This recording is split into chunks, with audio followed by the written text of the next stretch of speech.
This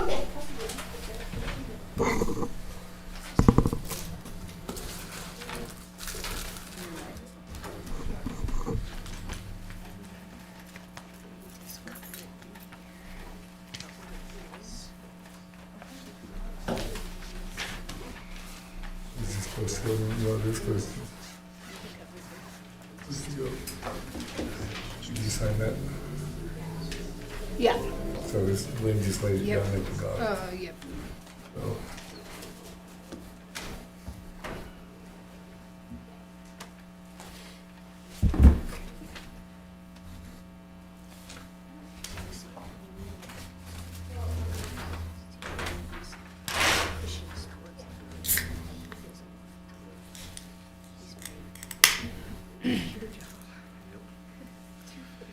I wonder if we don't have a treasure of the old engineer.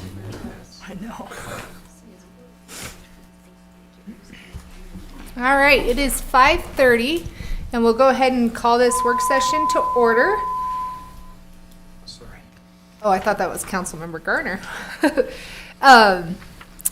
And I'll turn it over to you, City Manager Tom Sarvey. Thank you, Madam Mayor and Council. Tonight, we would like to, as staff, we would like to start our discussions with council and discuss our salaries and our wages that we pay throughout the city. As you will see tonight, as we go through the information, there are many different aspects when it comes to salaries and wages. It isn't just a simple what we pay or how we pay. There's a lot of thought and a lot of processes that go into our salaries and our wages. So tonight, what we have prepared for our agenda is I'd like to have a brief discussion basically on our approach to the salaries and wages. Then I would like to talk about our salary schedule that we are currently on and offer up some recommendations as to how we can change that to make it more competitive with others. And then we will finish the work session. I've invited Chief Ward and Lieutenants Hooper and Hooper with us tonight. And we will end with some discussion as to that salary schedule and how we can place people on that and move people consistently throughout the city. So our salaries and wages right now make up 60% of the total expenditures of the city. So that is well over half of what we bring in as revenue goes out as expenditures for our staff. So they are the largest component on our income statement. And if you go to the balance sheet, our employees are our greatest assets that we have within the city by far. There's no comparison. The success of the city, failures, and all those things can go right back into our staffing and those staff that we have. And currently at the city, we have a tremendous workforce. I cannot give our employees enough praise as they have gone through a lot of these times with us. There are three main areas that I kind of want to touch on a little bit, and then I've got some data to share with you. Our salaries kind of come back into three main areas: our recruitment, our hiring, and our retention. Those are the three areas that we like to focus on when it comes to our employees. And tonight you have a report in front of you that says salary and wage discussion.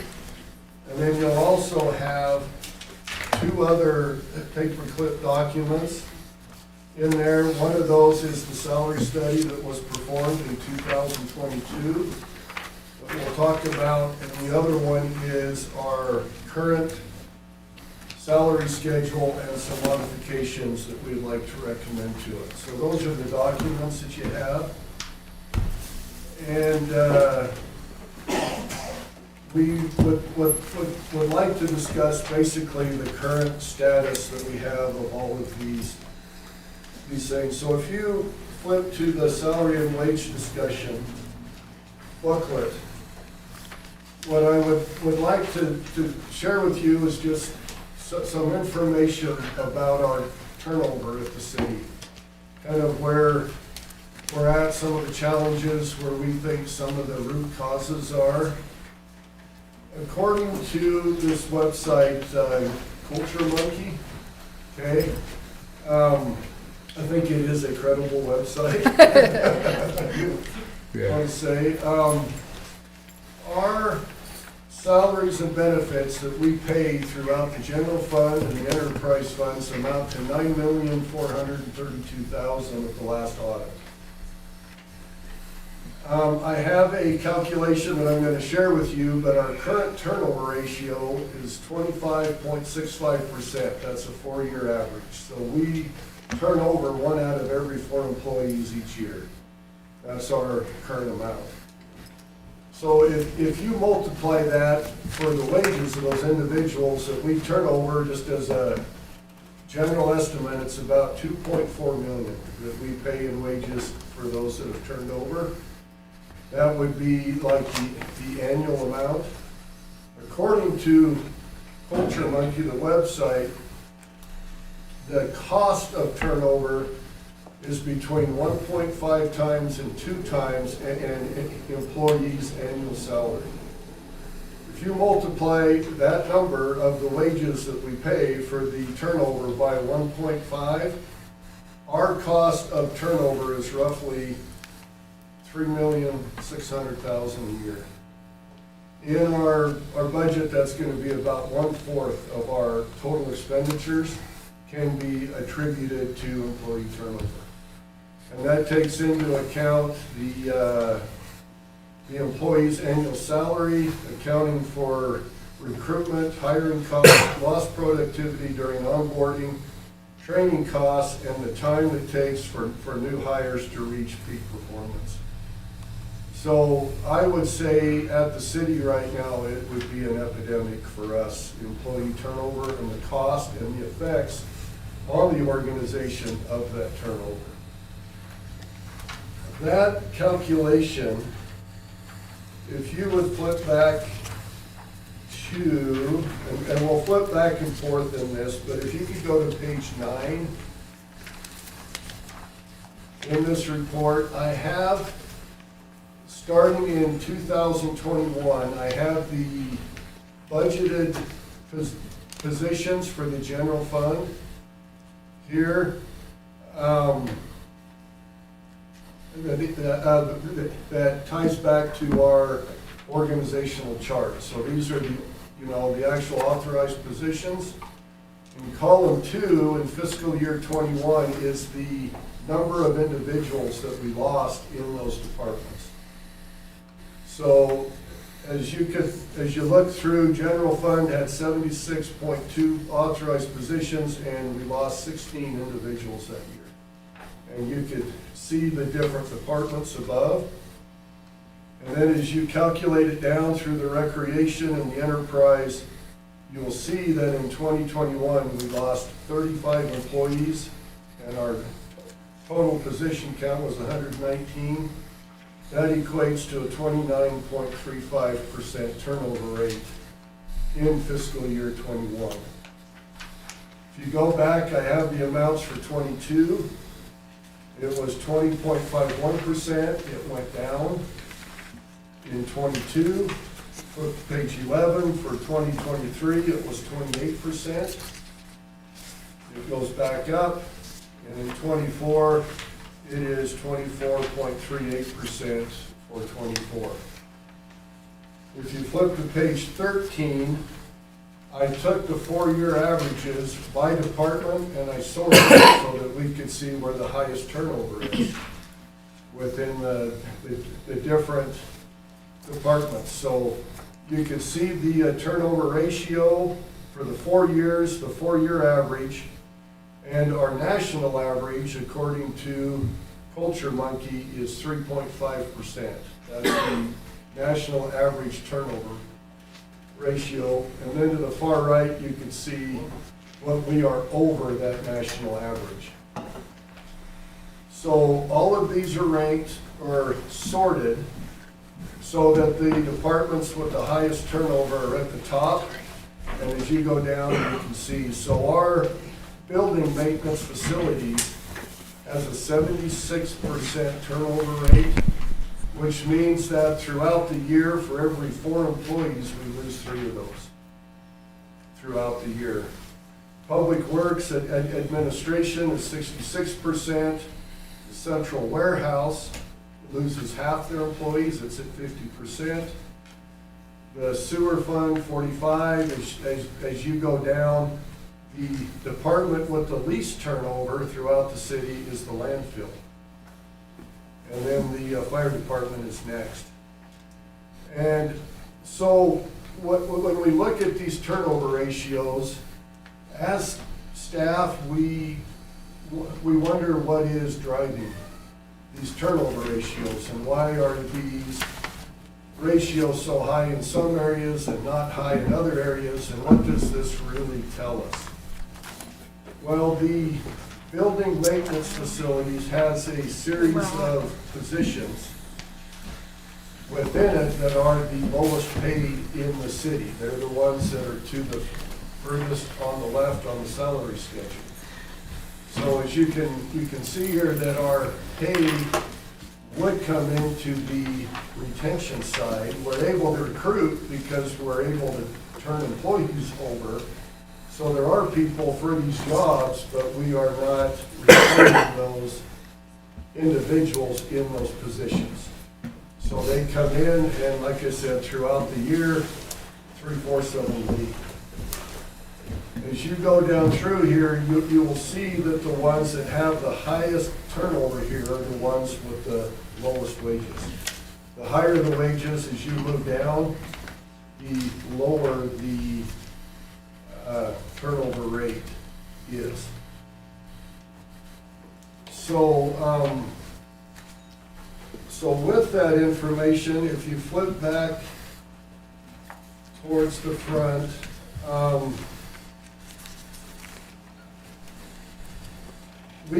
we feel that there are several barriers on page 5 to salary increases at this time. So how did we kind of get to where we are on salaries, and why do we feel that they're low?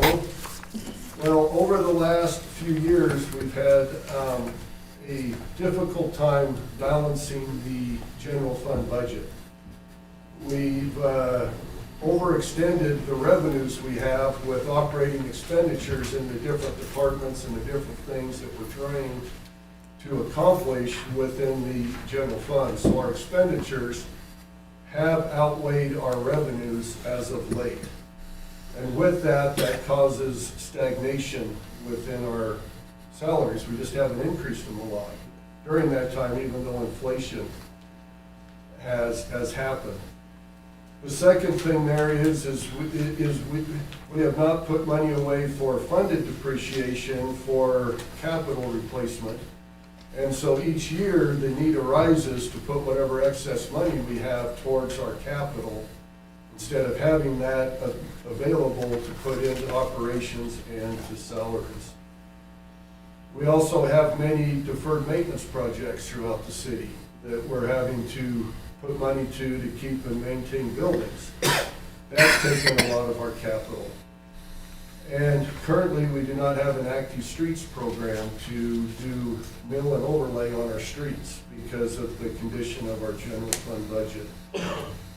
And currently, we have 5 frozen positions. We have 3 police officers, a park technician, and a DDA, and it's the staff person at the DDA, not the director, but the coordinator's positions. And so we have a lot of things to work to free up the funds to put over to our salaries through this budget season. So we feel that our recruitment levels right now are tough to recruit. we have our lower salaries, it's hard to convince people to come work at the city and that this is the best opportunity career-wise for them. We have a difficult time hiring, and then our retention rates are what you saw with the turnover. Okay, we're having a hard time retaining people, especially in different departments throughout the city. So as part of our efforts on salaries over the years, one of the efforts that we made in 2022 was to perform a salary study. And we hired a consultant out of Utah that came up in 2021, 2022, and they put together a salary study for the city.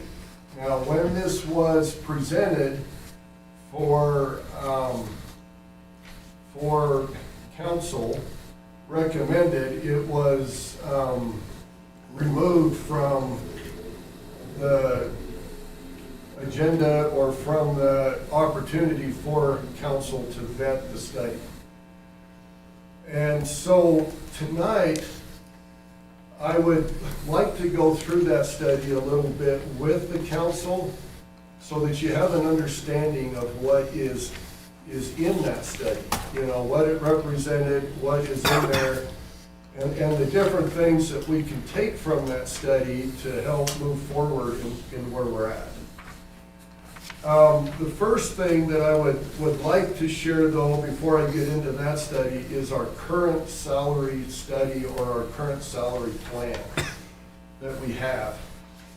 So in the back packet, what you have, I'm sorry for all the attachments that you have, but the ones with all the numbers in it, the top one is our current salary plan that we're on.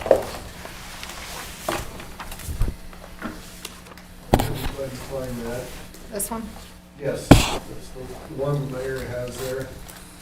So what our current strategy is on our salaries is we offer 40 different pay grades as you go down the page, and they're numbered on the left, 1 through 40. You turn to the second page of that, and you will see all the positions that the city currently has on our organizational chart that we authorize to hire in. Okay, each of those positions, and I think there's 96 of them, you go to the right-hand column, there's a salary grade there. So the one at the top is accounts payable clerk. If you go to the right, it says salary grade 16. If you go back to the front page, you will find salary grade 16, and you will see the minimum, the midpoint, and the maximum for that position. Can everyone locate that on your charts there? Okay, and so currently, everyone throughout the city fits onto this schedule somewhere between those ranges on those individual grades. Okay, now I want to point out a couple things in this that I feel is potential weaknesses that we can discuss to see if we can overcome. So the first is that through city policy, through ordinance, there is no way for an employee to move on this schedule currently. Okay, wherever you're hired, you basically stay at that position until your supervisor recommends to the city manager that you get an increase. That's basically what it amounts to. We don't have step increases or a consistent mechanism for people to move consistently on here. Okay? So the first step that we recommend is that we add steps to this schedule. So the next page that you have in that same stack there as we go through these is I went through each of the different pay grades, and I added 10 equal steps between the minimum and the midpoint, and then I created 10 equal steps between the midpoint and the maximum. So it still uses the same numbers on the schedule, we just stick in steps in between. Okay, which would allow staff the opportunity each year to advance equally down the chart, where like right now, there is no consistency as to how we move down the chart. So the next thing that you'll see in here, this great big long one, the first one is the schedule, as if we were to put in the 10 steps above the midpoint and the 10 steps after. Okay, so that's just would be our current salary schedule with steps. Okay, from there, I went out to our current staffing. On the second one that you have there, I went out for each staff and I took their dollar rate per hour, and I wanted to see where they currently fall into our existing schedule. And what you will see up there is that it is very random where people are placed. And without a mechanism to move on this schedule, I would have thought there would be compression in the first few steps. Because we hire people at step one, and if there isn't any way to move, they should be kind of up towards the top. But what you see on there is that individuals have found a way to move on there, which I believe is supervisors saying, hey, you're doing a good job, we're going to give you an increase, you know. But it really isn't like consistent throughout so that everybody can move at the same time.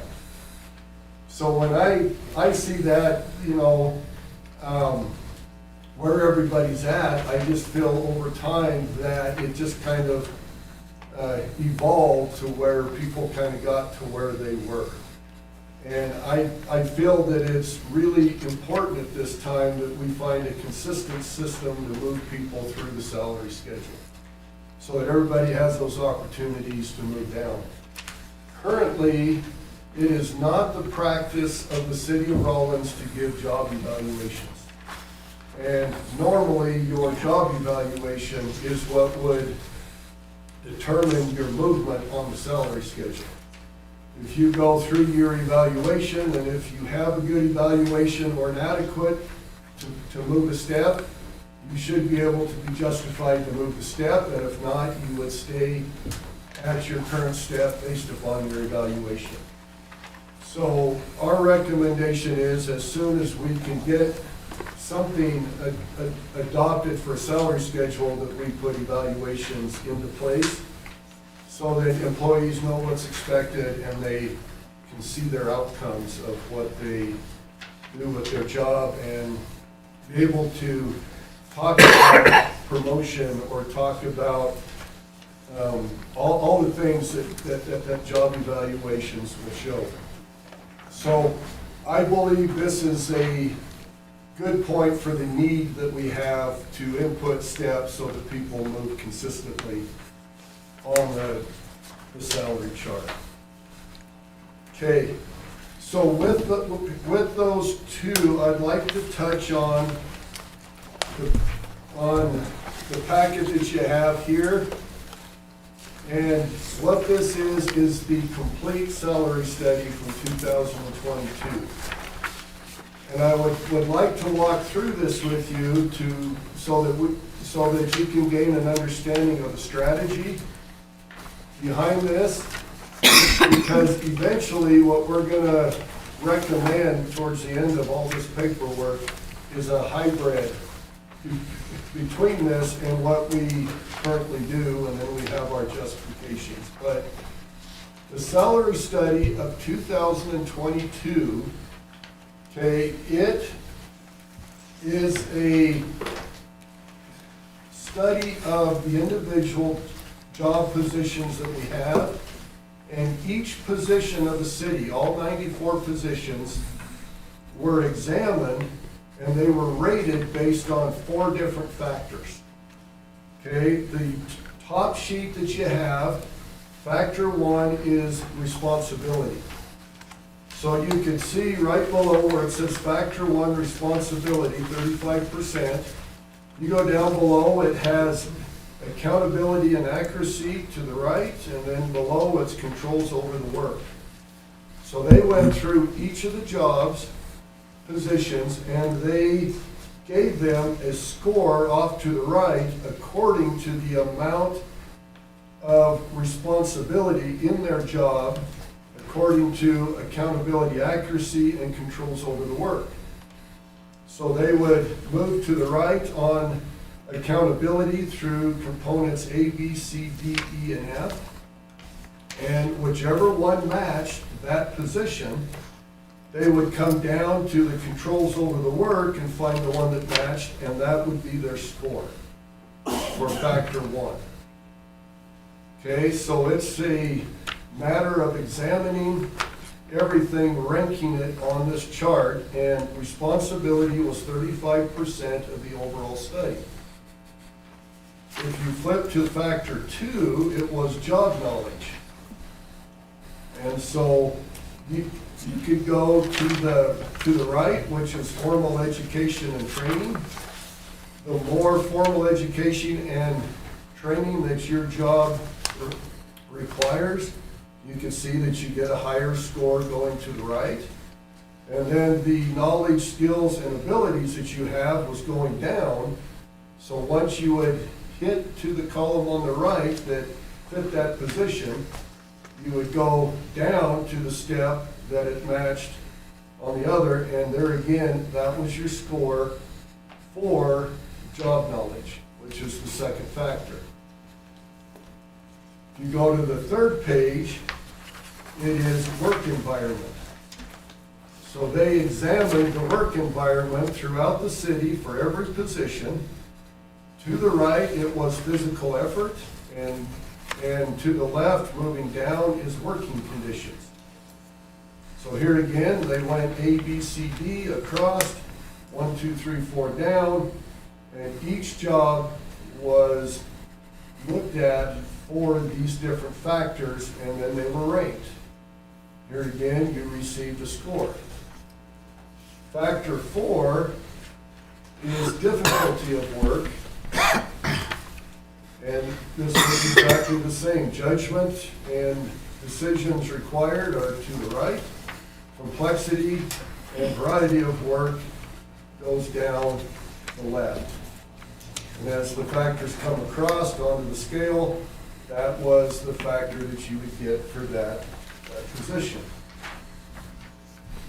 If you flip then to the next page, it should have my rank order on it. At the top, it's kind of small up there. Here you have all 96 positions throughout the city, and you can see to the right, factor 1, factor 2, factor 3, and factor 4. So they would add those up to the right, and the last column over there is a total job value. So every job was looked at for these 4 factors, and they came up with your total value of that job. Then the study sorted that out and ranked the positions from the lowest to the highest, okay? So they had the highest, the city manager position, as you can see, city attorney, police chief, fire chief, and it works its way down to the bottom position. And as you can see, the job values drop as you go down to the bottom, okay? So essentially what they did here is they ranked the positions according to those factors and sorted it so that the higher jobs up on top get the higher value. Okay, the next step that they had here, and this is from 2021, which is 4 years old now, but they took each of the job and they went to various towns around Wyoming. I believe they were all in Wyoming. For of the different positions, and they got what their pay was in those places. So, for instance, city manager, city administrator, they looked at Laramie and Riverton to see what those ranges are, to make sure what they recommend kind of falls within the regional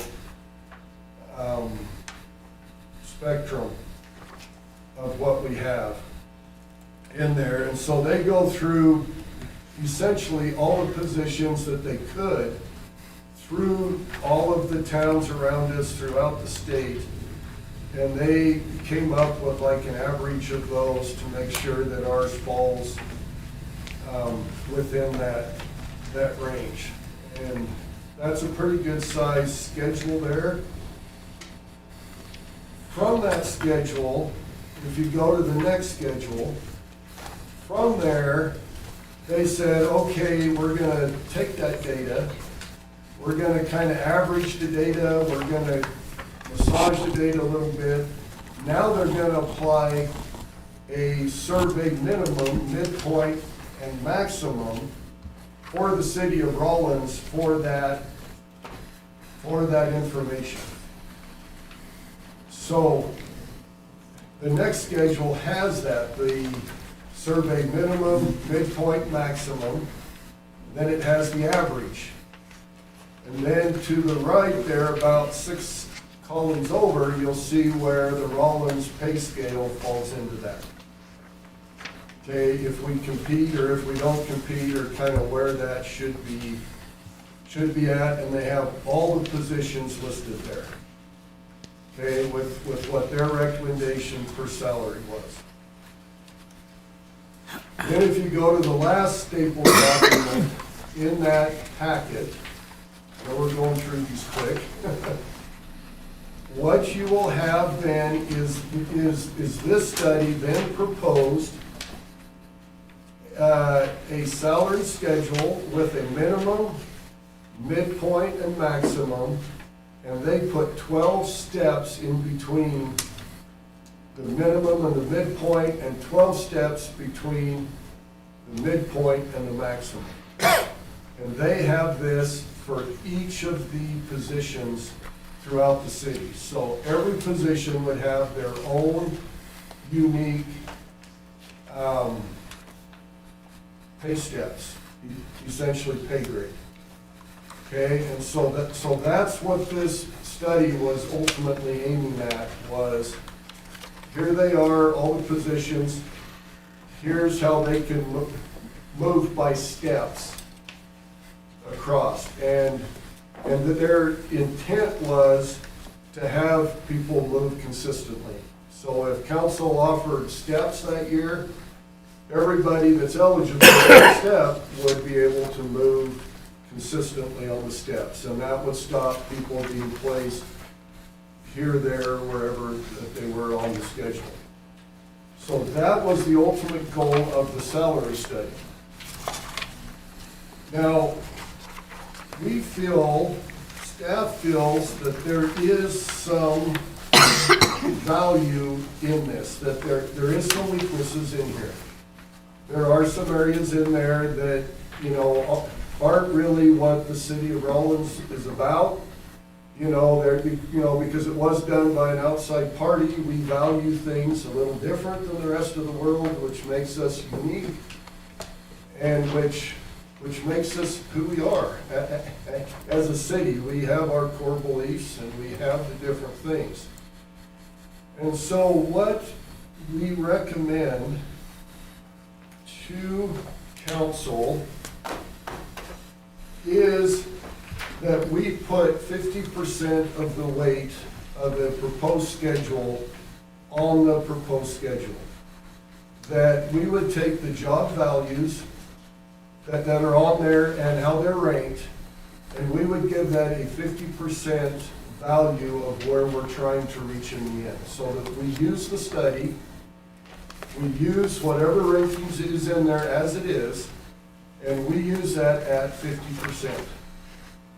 For the other 50%, what we recommend is that we take the schedule that we created, and it has pay grades across the top for the different individuals.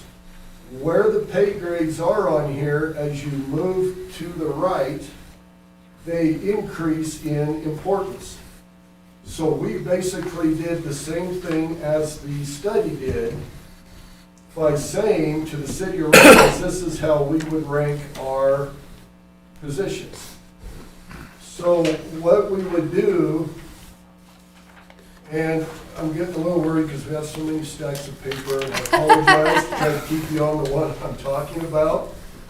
But if you go back to the large pages, and if you go back, there is one on there that is called placement on schedule.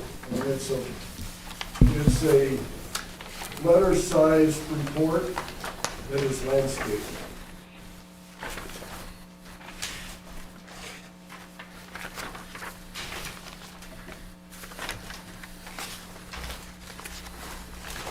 Get them out of order, you're in trouble. I'll come up with a better system next time. But it should be right behind the one that had the placement with the FTEs on the existing schedule is the next one. Yes, the one that Councilman Sager has. So, if we were to say, let's put 50% on one and 50% on ours, what I did on the schedule is I took all the positions and I put them on the current pay grade that we have. That's the first column. You'll see Police Chief 36. And if you go from there, everything there matches our current salary schedule. Our current salary schedule, the positions start at pay grade 10. Okay, not at 0, but they all start at 10. So we have 9 steps in there that are not used, and they are below the poverty level. So we're going to recommend ultimately that we remove those 9 steps from the schedule, because there really isn't any reason to have those on. But for here, we wanted to start the progression at 0. So we subtracted in column 2, we subtracted 10 from each of the current pay grades so that the pay grades would go from 0 to 26, basically. Then we took the job value off of the new 2022 salary study, and we put that in column 3 so that we weighted it 50-50. Column 4, we added those together to come up with a new job value. Okay, so we just took the one where we're at today, we added it up for a new job value, and from there we sorted it so that the higher numbers went to the top and the lower numbers to the bottom. Then on the next salary schedule, we place those positions on the existing salary schedule, starting at the left with the ones at the bottom, and we moved to the right of there, ensuring that the order as you go up is the exact same order moving across the top. So we just took those, placed those onto the existing salary schedule, which you will see, and I had a schedule of those that moved back and forth, and I apologize, I didn't get that in the report, but you can see where they fell out. Now there is some judgment in that, because you will see that like step 23 has 4 positions, 22 only has 2.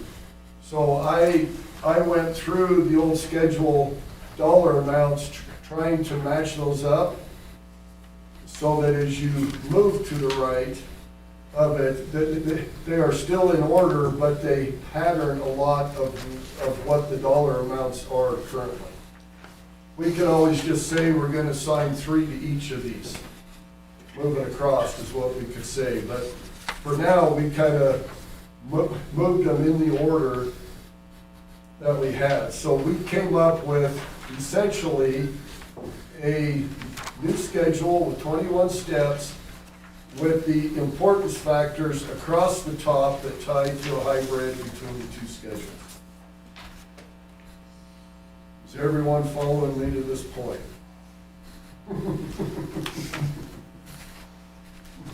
Yes. I would say it doesn't get worse, but we'll see. All right, so if we have that then, and that's to where we're at, you can see that the first 9 steps over here does not have anybody on those. And I think at this point, we would not place anybody on there because they're well below the poverty level. So we would recommend that we remove those. Okay? Would you renumber, or would you, What's that? would you renumber, or would you? I did renumber so that step 10 now is step 1. Yeah, and as you go across. So with that, as you just go in order, you'll have a new salary study here, a new range of the individual jobs as you go down that will match that schedule. So if you wanted to know what it would look like in our current schedule, then this would be the new ranking of that. So the schedule that we want to propose at the end of all this, what we want to propose to council is the next schedule that you have in there. And it starts with step 1, pay grade 1 at $14.97 an hour. And it starts at 1 instead of the 10. You know, it used to go from 1 to 10. Now it starts with 1. So we just removed all those to the left.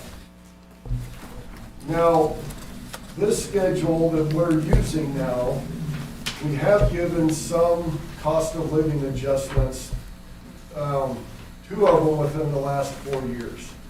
So there has been some cost of living adjustment added to our schedule. What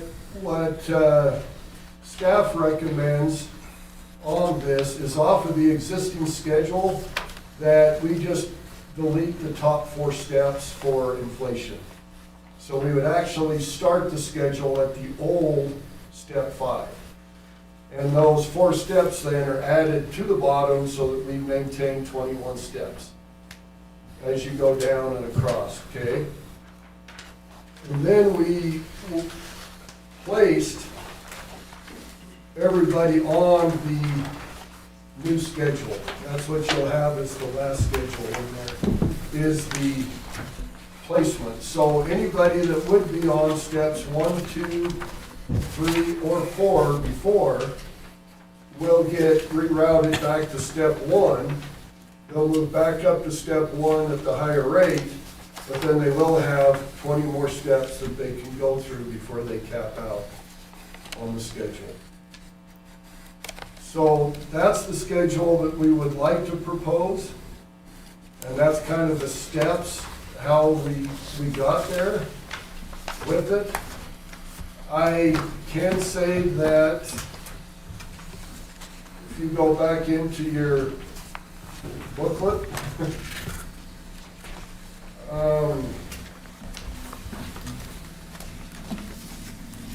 back on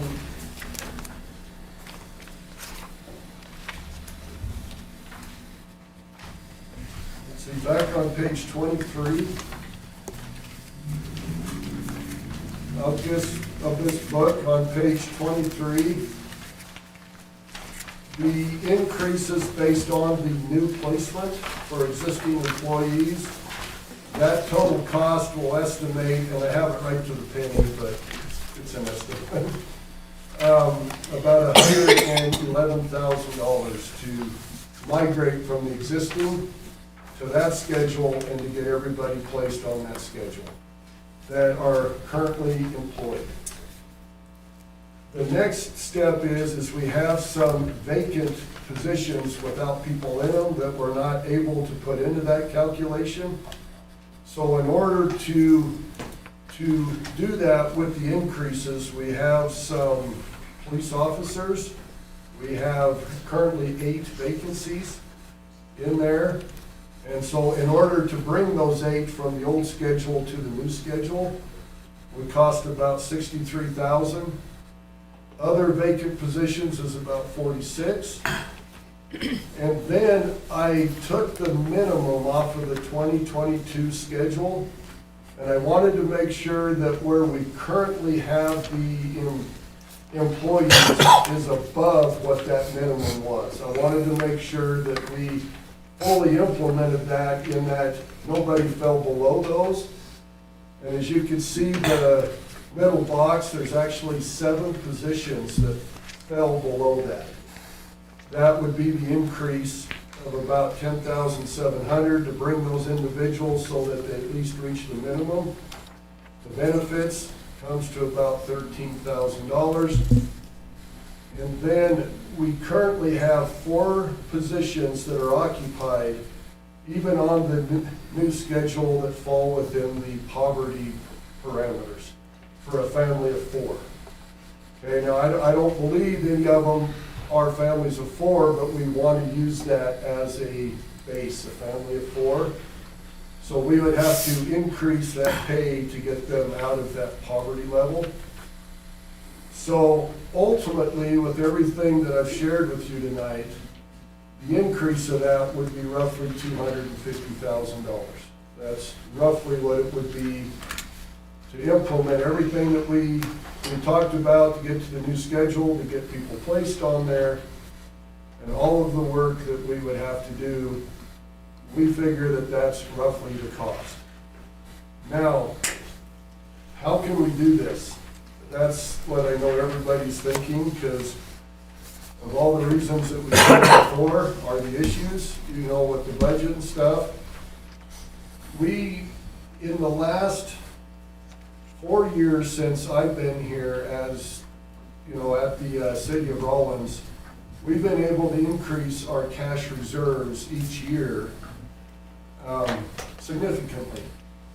And we feel that if we were able to take $10 million of that increases and invest that separately, earmark it, and say this is for salaries. If we invest that at 5% interest, which is close to what the investments that we can invest in, that would be about $500,000.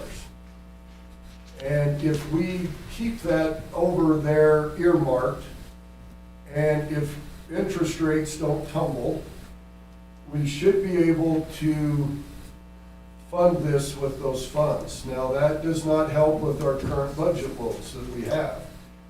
So council staff would still have a large chore in balancing the budget and looking for the funds so that we could write that into our operating budget. But for the time being, we could do that. Now, $10 million is about 33% of our overall cash reserves of the general fund. So we could still have emergency funds, funded depreciation, and those things that we have talked about in the past. We just wouldn't be able to fund those as high as maybe we would like for the time being until we're able to balance our budget. So that's kind of what our recommendation is. And if you were to take $500,000 and our study, this whole pile of paper you had is about 250, we feel in the first year that it would be a possibility to grant steps into there. And the second part of this is why I've asked the Lieutenant Hoopers to come and Chief Ward, is there's still some pieces of this that we still have to fill in. One of those is how do we place people on the salary schedule? Do we do it by dollar amount that they make currently and stick them on. Because what would happen there is some individuals would get large increases and others wouldn't get any because they fit on the schedule. So we want to talk a little bit about how do we put those individuals on. And the second thing that I've asked them to talk about tonight is the police department is fairly unique for several reasons. Right now, the police are able to earn certification pay, okay, which is paid out as a separate stipend, basically, within their wages. We don't offer that at other places within the city. And so as a result of that, we've come up with several issues. Through certification pay, the staff can earn more certifications than the management, than the sergeants, lieutenant, as you go up. They can earn more so that their pay ends up being significantly higher than their supervisor. And that's what we have run into at times here. So we feel, and we've discussed, and this is the police recommendation, but we feel that as you move to the right on the schedule from police officer 1 to police officer 2 to police officer 3, that we should build in those certifications. So that in order to get to a police officer 2, there's certifications that you would have to accomplish to get to a 2. Currently, we don't have a police officer 3, but we'd like to recommend a 3 so that we can move to the right. The issue with that, and I'm going to let them speak on it before I steal all their thunder, is a lot of the positions throughout the city, if you were to look at a custodian on the left, there is nowhere for them to move to a custodian 2 to a custodian 3 if they were to earn certifications. And so we would like to define the movement of the steps as you go down by instituting maybe not certifications, but job enhancements that you can earn, classes, accomplishments, so that you can move further down the steps.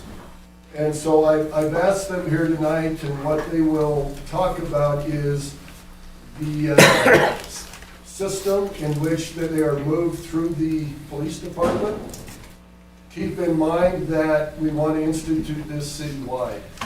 We want everybody to share in this. And I feel that we need to keep in mind that the city of Rawlins is about excellence. So as we move down the salary schedule, implementing certain steps as you go down to have certain things, to me, that's a sign of excellence within the city. We want to promote people to keep moving, getting their certifications. Theirs is going to move to the right, where a lot of the others will move down. But I'd like them to present that and then how they should be placed on the schedule. I just went by dollar amount per hour. Whatever you make now, if it still fits on a new schedule, that's where I put you so that you didn't get an increase.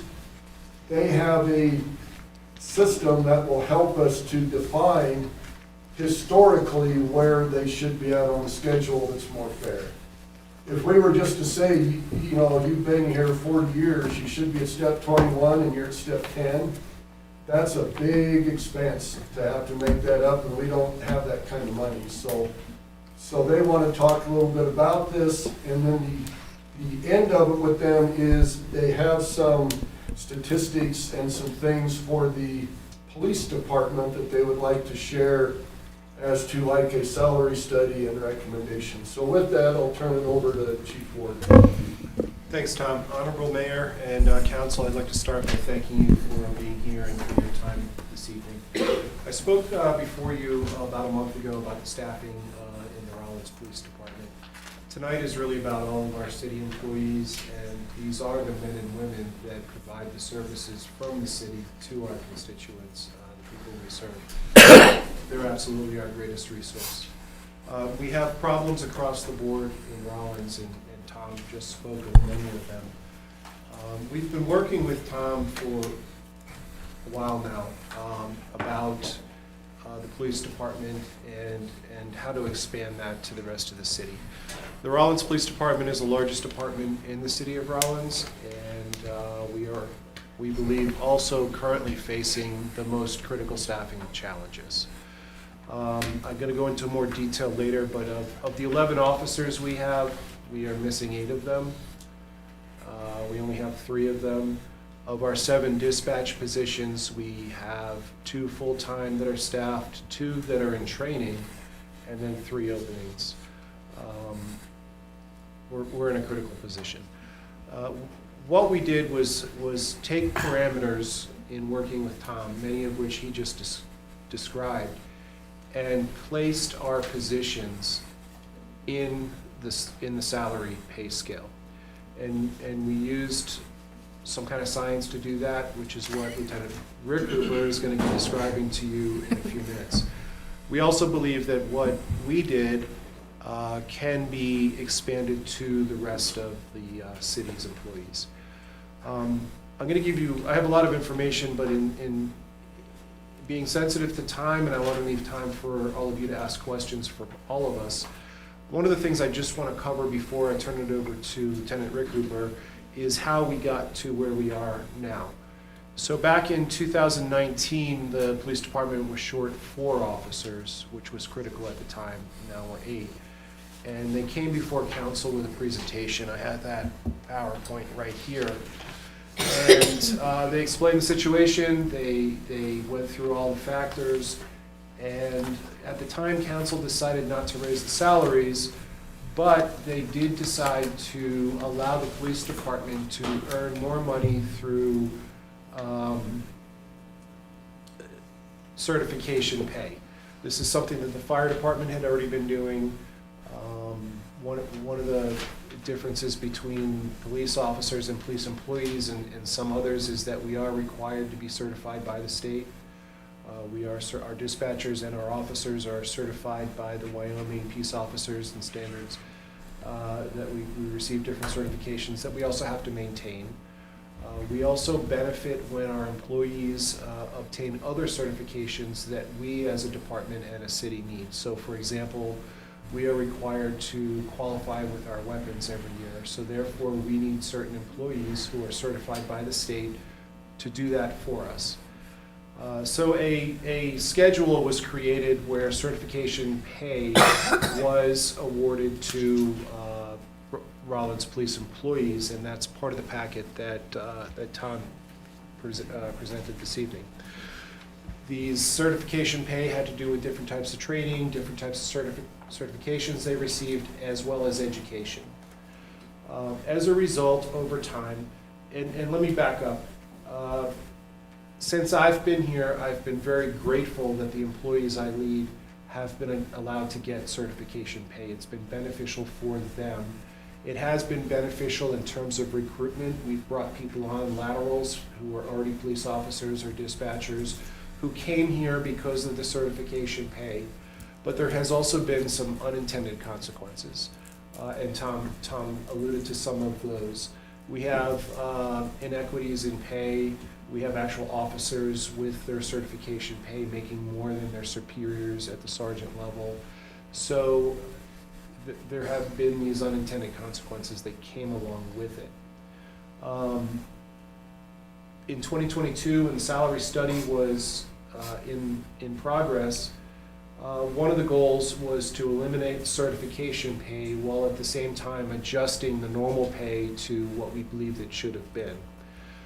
A couple theories that went along with that were that nobody's pay was going to go backwards citywide, and that some people who were getting paid more than others because of the certification might plateau for a while. I was kind of referring to that as our plateau theory.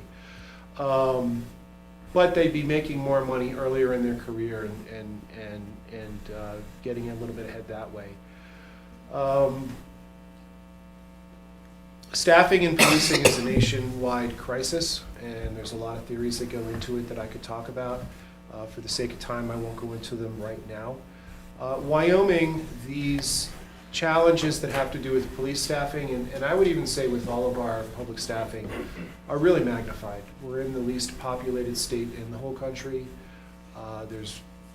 While we all love it here, there's probably reasons for that, and they affect our ability to attract candidates from other states to come here. We're all competing with a literal small pool of candidates to hire from. About a year ago, I was in Cheyenne for the WASCOP legislative session, which I also just was at 2 weeks ago. And the year prior, or even maybe just the spring prior, I knew that a lot of the police departments and sheriff's departments in Wyoming were facing staffing challenges. A year ago, I'm in Cheyenne talking to police chiefs and sheriffs, and I'm asking them about their staffing, and I find out that many of them were fully staffed. And I said, how did you do that?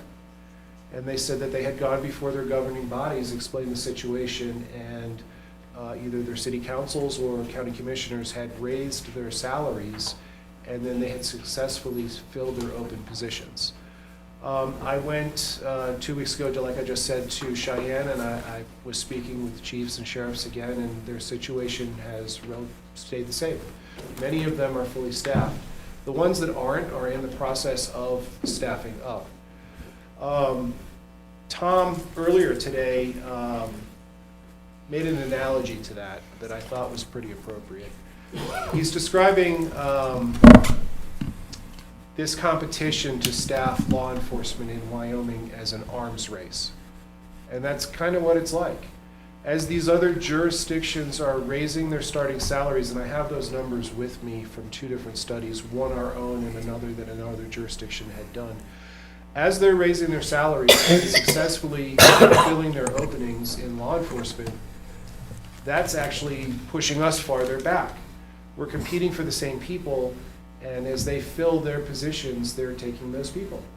And that's just compounding our position here in Rawlins. So I could talk some more later. I would be more than willing to answer any questions, but I'd like to ask Rick Hooper to go over what we had constructed in working with Tom to place our positions in a pay scale. One of the issues that we're facing is also called compression. And when there is little room between the pay of different ranks, that's called compression. And it's magnified when the pay scale is low. You know, when the pay scale is much broader and there's more room for movement in the pay of different positions, there's more wiggle room, obviously. One of our challenges is that our pay is relatively low, so we don't have much wiggle room in between our positions, which also led to the cert pay of lower positions outpacing their supervisors. So that's one of the issues that we're dealing with. We looked at the starting salaries of our competition across the state, paying close attention to the other law enforcement agencies that we're competing with in South Central, all of it, but also in South Central Wyoming. For example, in the last year or so, the Department of Corrections, housed here in Rawlins, received a pay raise, and you know what, God bless them, they deserve it. However, the starting salary for a corrections officer at the pen here in Rawlins now is several dollars more an hour than what we start our police officers at. Highway Patrol upped their pay as well. Laramie, Rock Springs, Green River, Carbon County Sheriff starts off more than we do. Natrona. We can throw in anomalies like Casper and Cheyenne, who are the 2 biggest police departments in the state. They do start a lot more than we do, but even the smaller departments are as well. And we found now that even smaller departments than Rawlins are starting off significantly higher than we are. And what the small pool we had to pick from before is basically evaporated. So let me turn this over to Rick. What we did was, I'm sorry, I meant to say, we came up with a target number of where we think we might need to start at to hire police officers, and we came up with a rough number of about $28 an hour. Currently we're at 23 and change. And I can go into these numbers and show you the comparisons of the other departments and what they're starting at. But we started with that number of about 28. And Rick's going to explain this, but we put it into the schedule, and I'm stealing his thunder, and that's where we started, and that was one of the parameters that we had started with Tom. Rick, let me just turn it right over to you.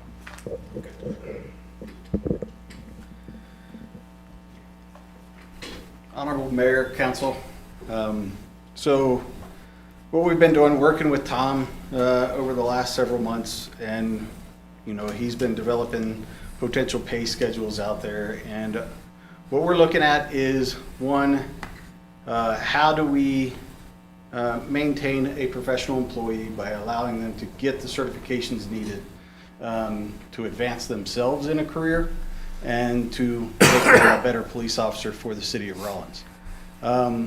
Certification pay did address that, but as we look to move away from the cert pay and put that into with a proposed step increase and everything, we feel like that will help accommodate those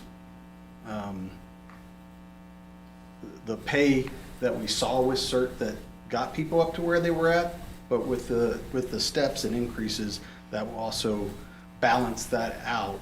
And the one way we looked and we addressed this is we looked through our city job descriptions, and we noticed that there's several job descriptions out there in the different fields that have, we had police officer 1 and police officer 2, but there are others out there that have a 1, 2, and 3, and we saw how those were structured. And so we took our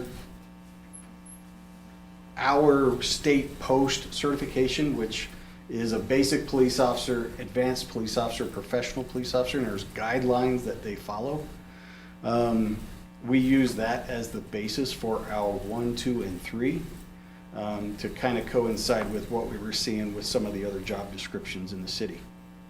We then added onto that, saying that you didn't have to just be an advanced to be a police officer 2, that you have to possess additional skill sets in there. It could be something along the line of an instructor-based role, field training officer, some type of advanced police skills such as a K-9 handler, or we even took into account in here that education, officers coming in the door with education behind them would help out. So an associate's degree or higher is what we're looking at, making some of those changes for police officer 2.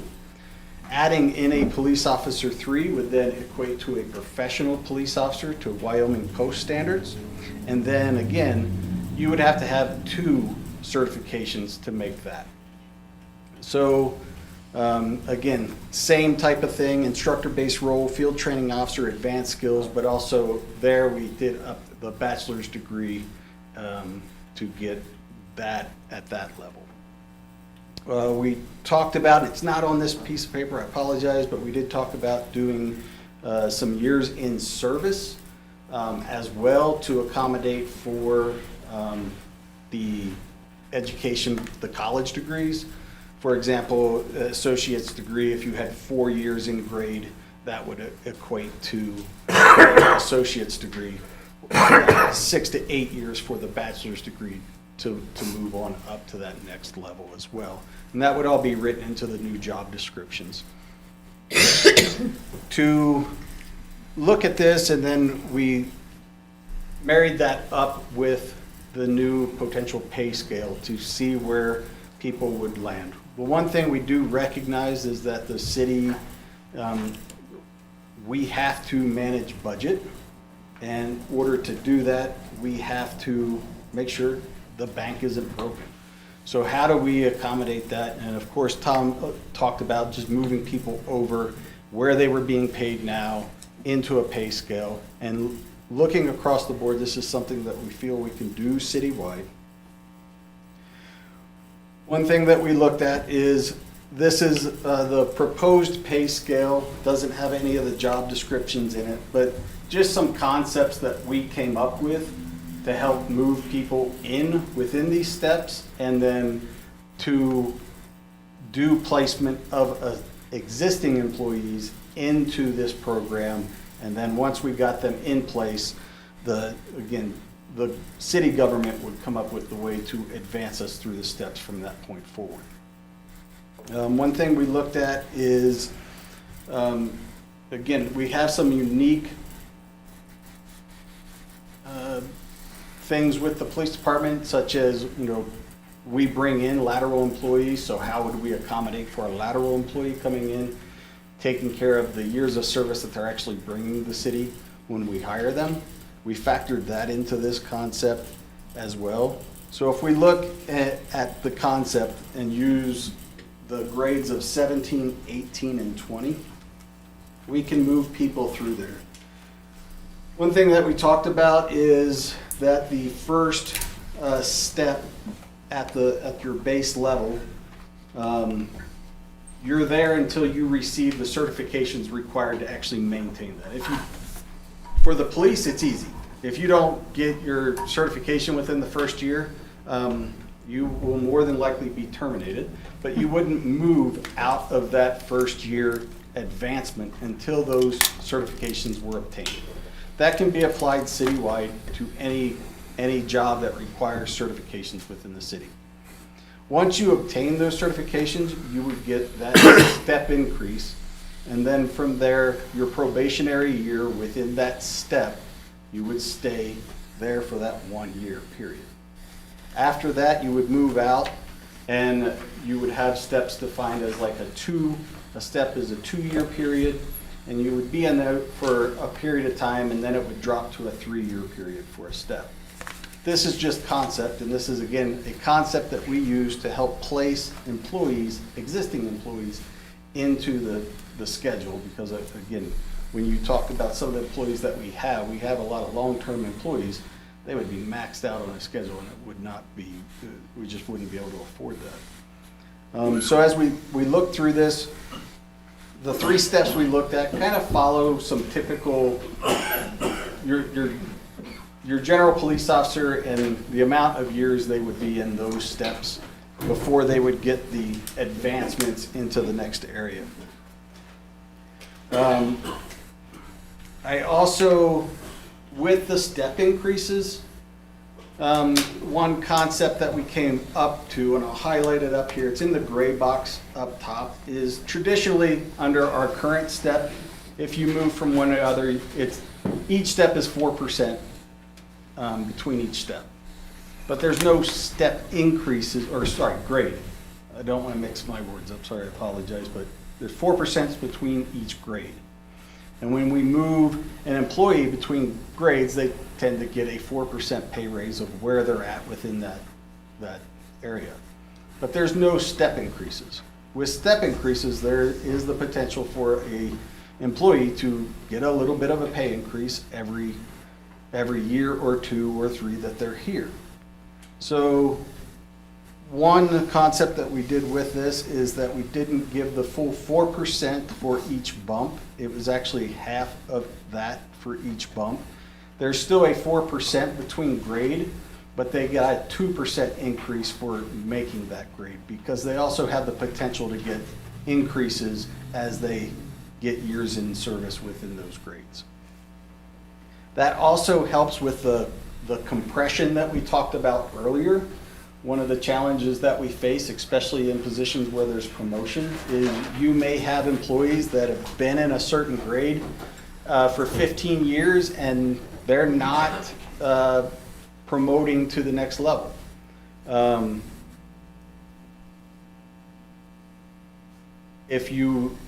Sometimes if you have a system set up where it's directly year for year going straight down the board, you have that person that promotes, and a person that's been in the promoted position for years is now getting paid less than the new promoted person.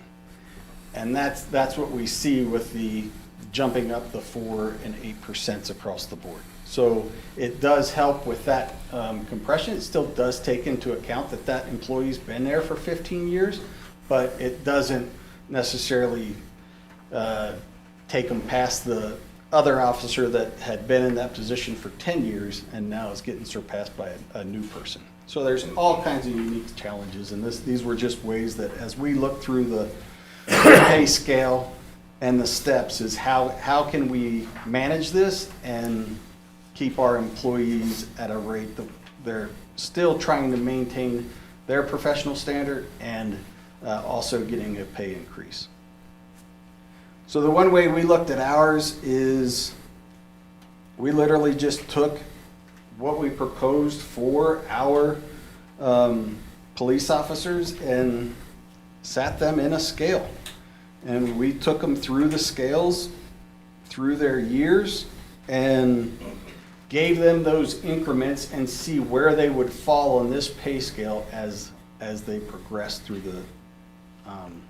the chart. That's what this is. This shows where those individuals would fall into the new pay scale, and then of course from there is going to be some fine tuning and adjustment that may be needed to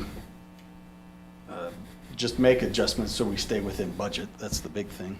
But it gives us a platform to look at, okay, where they're at, because again, year for year, you take Lieutenant Daria Huber, she's been a lieutenant since 2004, 2003. So over 20 years in a 21 grade scale, she'd be off the chart. And I mean, that's a lot of money to the city when we're trying to make things happen in these small increments. And there's things, again, that we can make adjustments for over time. So this was just one way and something that we can do and sit down with this concept and look at each department and division within the city and hopefully come up with a systematic way of placing employees within the existing scale. And then once we have that established, we can determine what that scale looks like from that point moving forward. New employees coming in would fall into that. These same concepts can be definitely written into the pay plan for the pay scale. But again, those are just something that we can look at as we move forward with the pay scale. Tom, did you have anything to add to that? On page 24 of the booklet that I gave out, I have all the job classifications grouped together for the jobs that have the steps like 1, 2, 3, and 4, so that you're able to see this exact system that they just described. We can implement those into those following that go on to 24 back on to 25. And we feel that this would promote excellence in what we do. It would make sure that people are certified, they're motivated, rewarded for their accomplishments. On page 26, I have the positions that we really can't do that for. Okay, that are like standalone.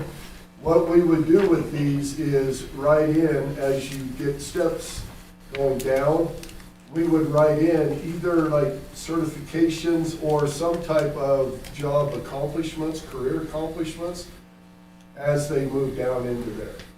So we would write those in. So that just kind of ties into the rest of the city with that. On what Lieutenant Hooper showed on the placement, we feel that is more fair than just dollar amount where they're at and put them on the schedule at that dollar amount. We feel that there is more equity in a placement there. And what we would do with our funds available, if we were to allocate $500,000 to this project, we would want to limit that between $150,000 and $200,000 for that placement, where if they were to go right down to their amount, it would be upwards probably of $1 million or so. So we feel that would be fair with that placement, and we would hopefully put between, like I said, $150,000, $200,000, which would make things a lot more fair placement under system than one way or the other, just where they're at to put on, or to say here's where you should be and they're at. So I think that contains a lot of merit with that system. We just want to make sure that we don't break the bank with that, and we are consistent across, so. With the model that we were looking at, obviously, the biggest increase would be the starting salary, which would be geared towards hiring people. The increases got smaller as we went up the ranks. And so it's not just like everybody's gonna get $5 more an hour. We were doing this to create equity in different places, smooth out the unintended consequences that have, or the problems that were the result of those things. And keeping in mind the whole time that we had to be financially, fiscally responsible in the process. The science piece of it that Rick was talking about was that we actually took every employee and ran them through a simulation of their career and where they would fall to make sure it matched where we thought they would fall into the new pay scale. And that was kind of the check and balance that we were looking at.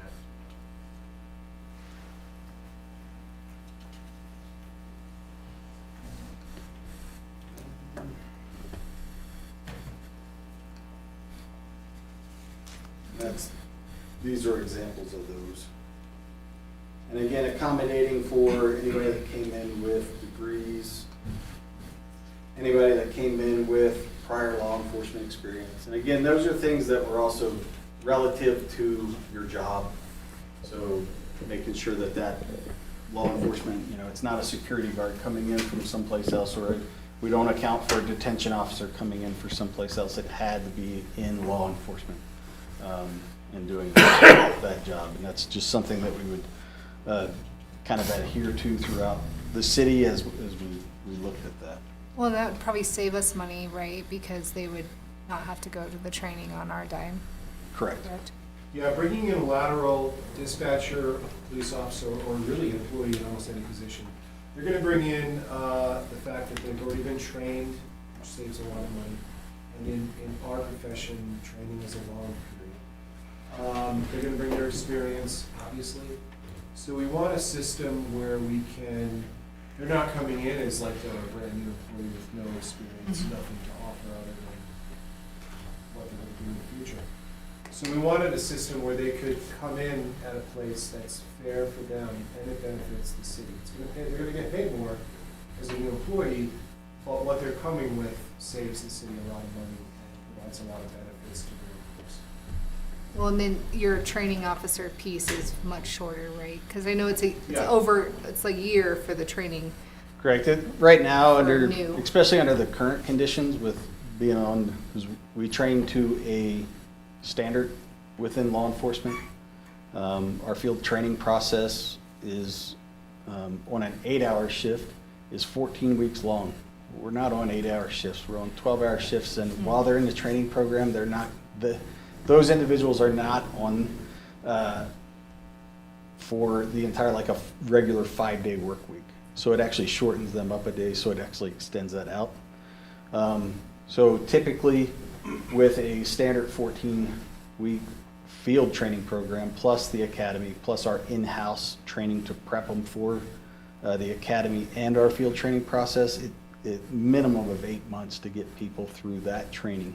And then with the extension of being so short-staffed, being on 12-hour shifts, that has extended it out to sometimes out to 10 months. And that's hopefully that they're moving through that training process properly. If we see that they need help in a certain area, that extends it out more because they get into what we call remedial sessions, and we give them extensions on each phase of the training. So that just extends it out, and they could be a year before we might have a employee being paid, but to have a officer functioning out there for the citizens of Rawlins, it can be upwards of a year before we can actually put them out on the street and do that. A lateral officer coming in and accommodating those years of service coming in definitely takes out, especially if they come from out of state and they're currently certified in their state, they can take what they call the challenge course, for simpler terms, the Peace Officer Basic Challenge course, and they attend the academy. Most of it's online now, but They're up there for maybe a week or two. And so that, again, out of a 14-week program, that knocks 12 weeks off the training cycle. And everything that Rick is describing comes after a lengthy hiring process. Yes, yes. And so we got the recruitment piece, then when the applicant enters the hiring process, they apply.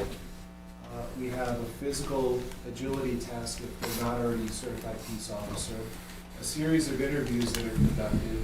Then there has to be a background investigation, there's a psychological exam, a physical exam, urinalysis. Just the hiring piece in our profession is lengthy in itself. And then Citywide? this is where retention comes in. Tom hit on the 3 parts, the 3 pieces of staffing have to do with recruitment, finding the right people, hiring Keeping them, them, getting them yeah. through this process and deciding that we want to hire them, and then keeping them. When we don't keep our employees, it costs us a A lot. lot of money. And it just puts us back to the beginning again. All of the time, my other employees in the hiring process, in the training processes, all goes to waste.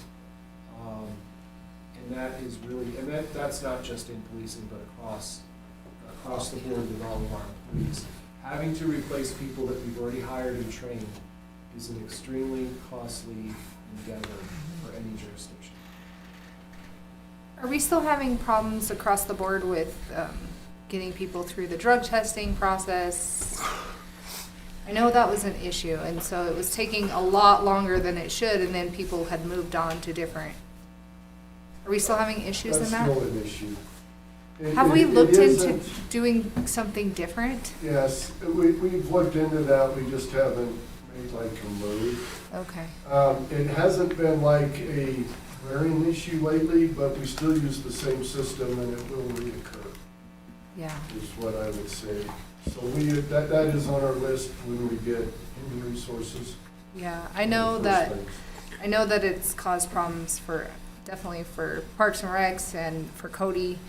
I'm sure it's caused problems for everybody, really, just because when somebody wants a job, they want a job like yesterday, and then a good applicant might have found another job by the time we get around to getting them through that process. We have learned how to speed that up a little bit through the That's good. process, but it will reoccur. Do you guys have any questions? That was a lot of information. So on the,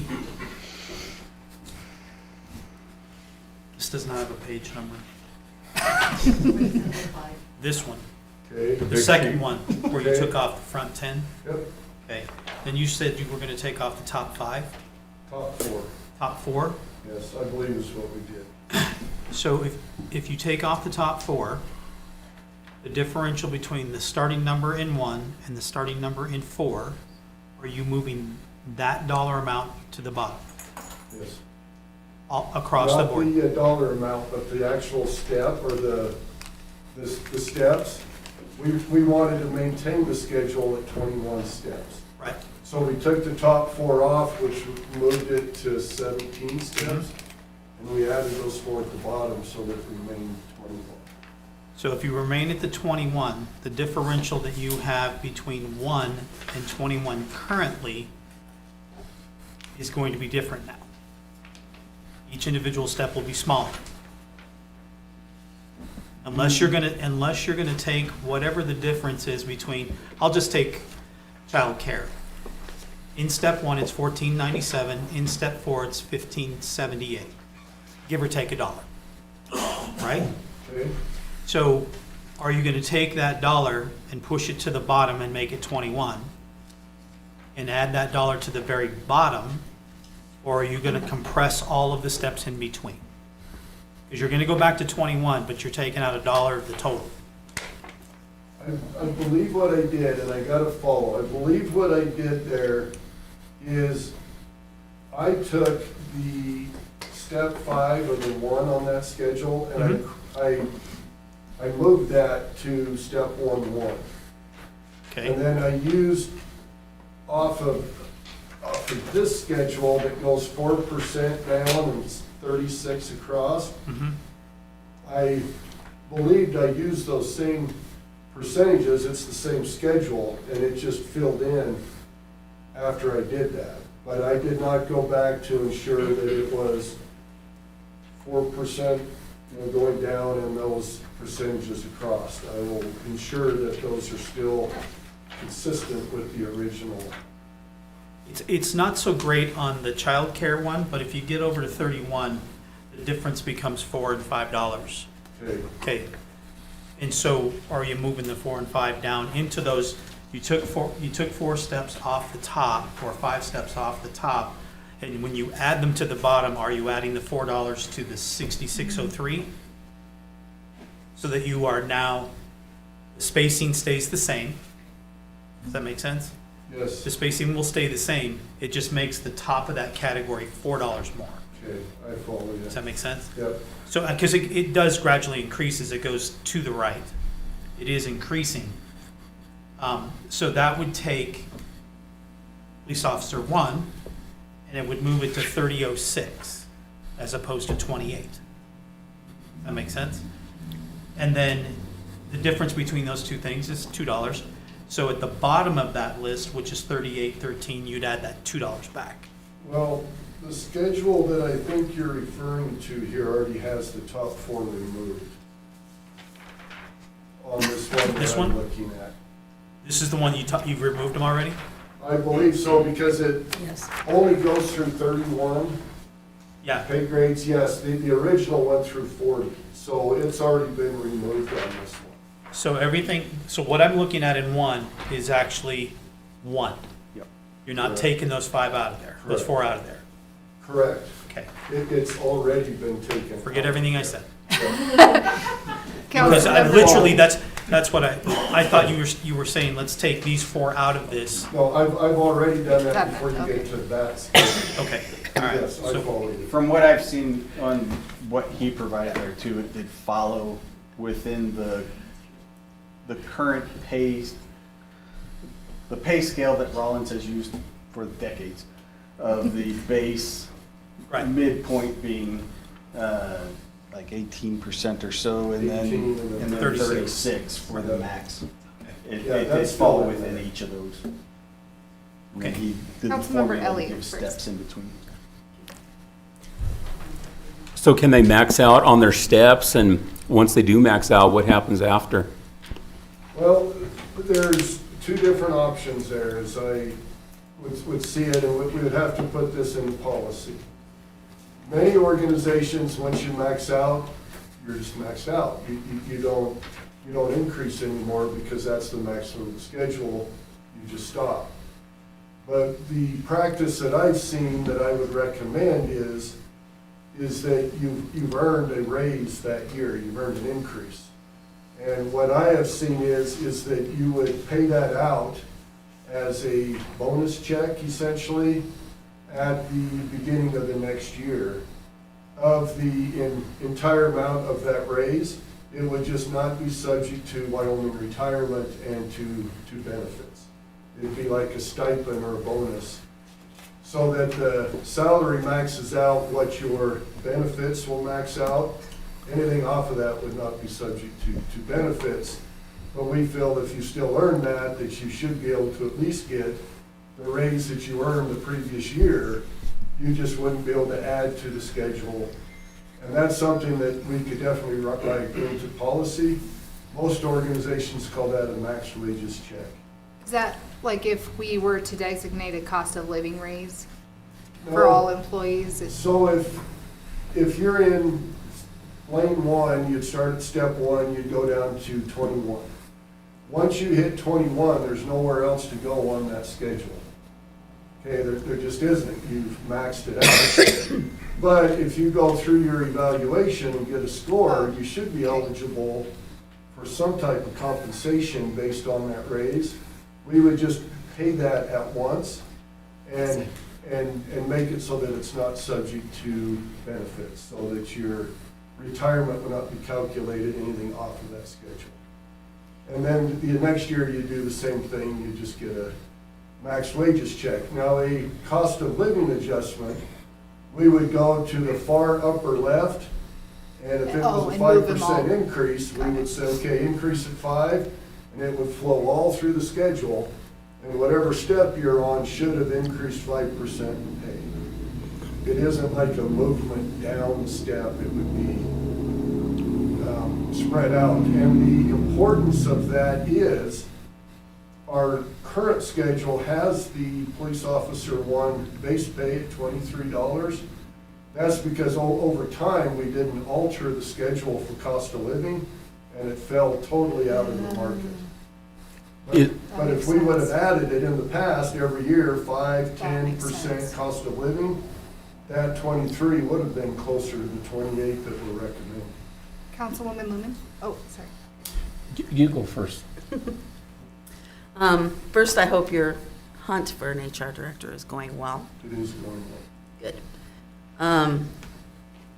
If this is implemented and getting everybody where they belong, during that year, I would hope that one of HR's major directives would be to come up with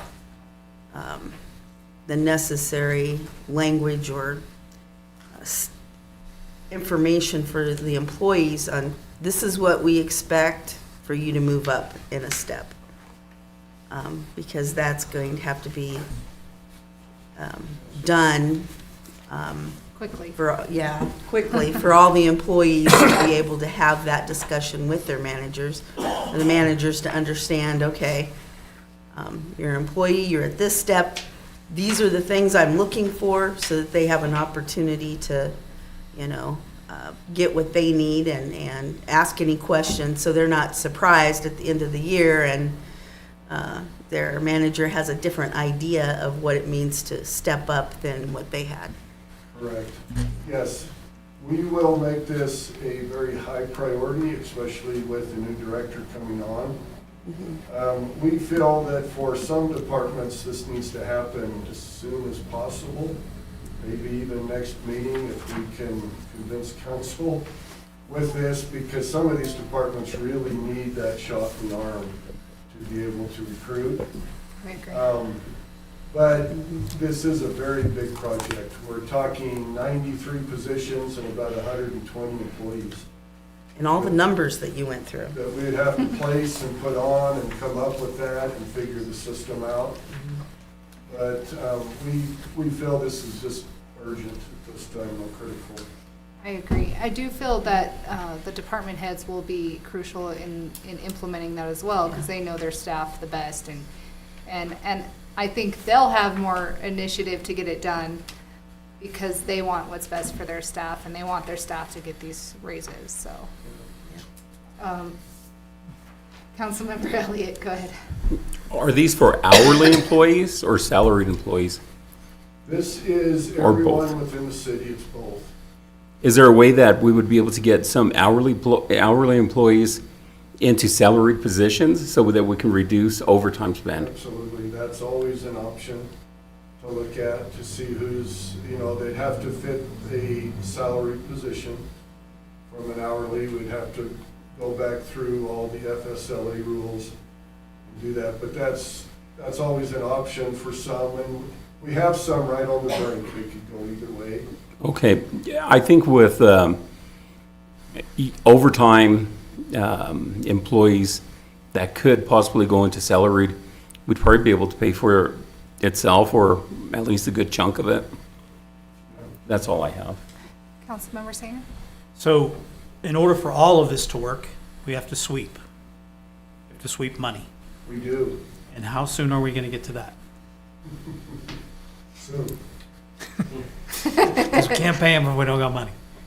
I have plans on getting with the banks early next week, within a week. So by the time we bring this as a recommendation, we will have that Okay. in place. If not, we won't ask if we don't. Okay. Any further questions? May I? Let me wait till you're done, sir. The only question I have is, on the basis of pay raise, are we still going to look at evaluations for all employees? Yes, I feel that that's critical. The evaluations. Now, with that being said, how we evaluate, that's still up I feel very strongly through my past that evaluations need to be measurable. So that by the time that the evaluation occurs, you already know what your results are. You're not gonna go in and get sideswiped with a boss that's all of a sudden, that, well, you're not doing your job at that time. I like for there to be measurable things throughout, so that throughout the year, they could go see where they're at in progress to their goals. So I feel that they are critical, that we need to put those in place. We need to work on a system in which we can evaluate. And with the steps, if we do this, the certifications, betterment of the individual with the steps, it's hard to tie it to a step with the evaluation because you're bringing more into it. But the evaluation definitely needs to be part of this process. For the state, we have our goal setting discussion phase, and then we have a midterm evaluation, and then we have the end evaluation. And even though it's a gruesome process for people as supervisors, I feel like at least at the midterm, kind of if you're headed in the right direction. So Correct. it is kind of nice to have that midterm check-in, so that they aren't blindsided with some weird evaluation at the end. I just do not want an employee going into their evaluation not knowing what they're gonna hear, because that causes anxiety, that causes resentment. And when you go in and the worst is presented to you and you don't know it, that's a long day for you.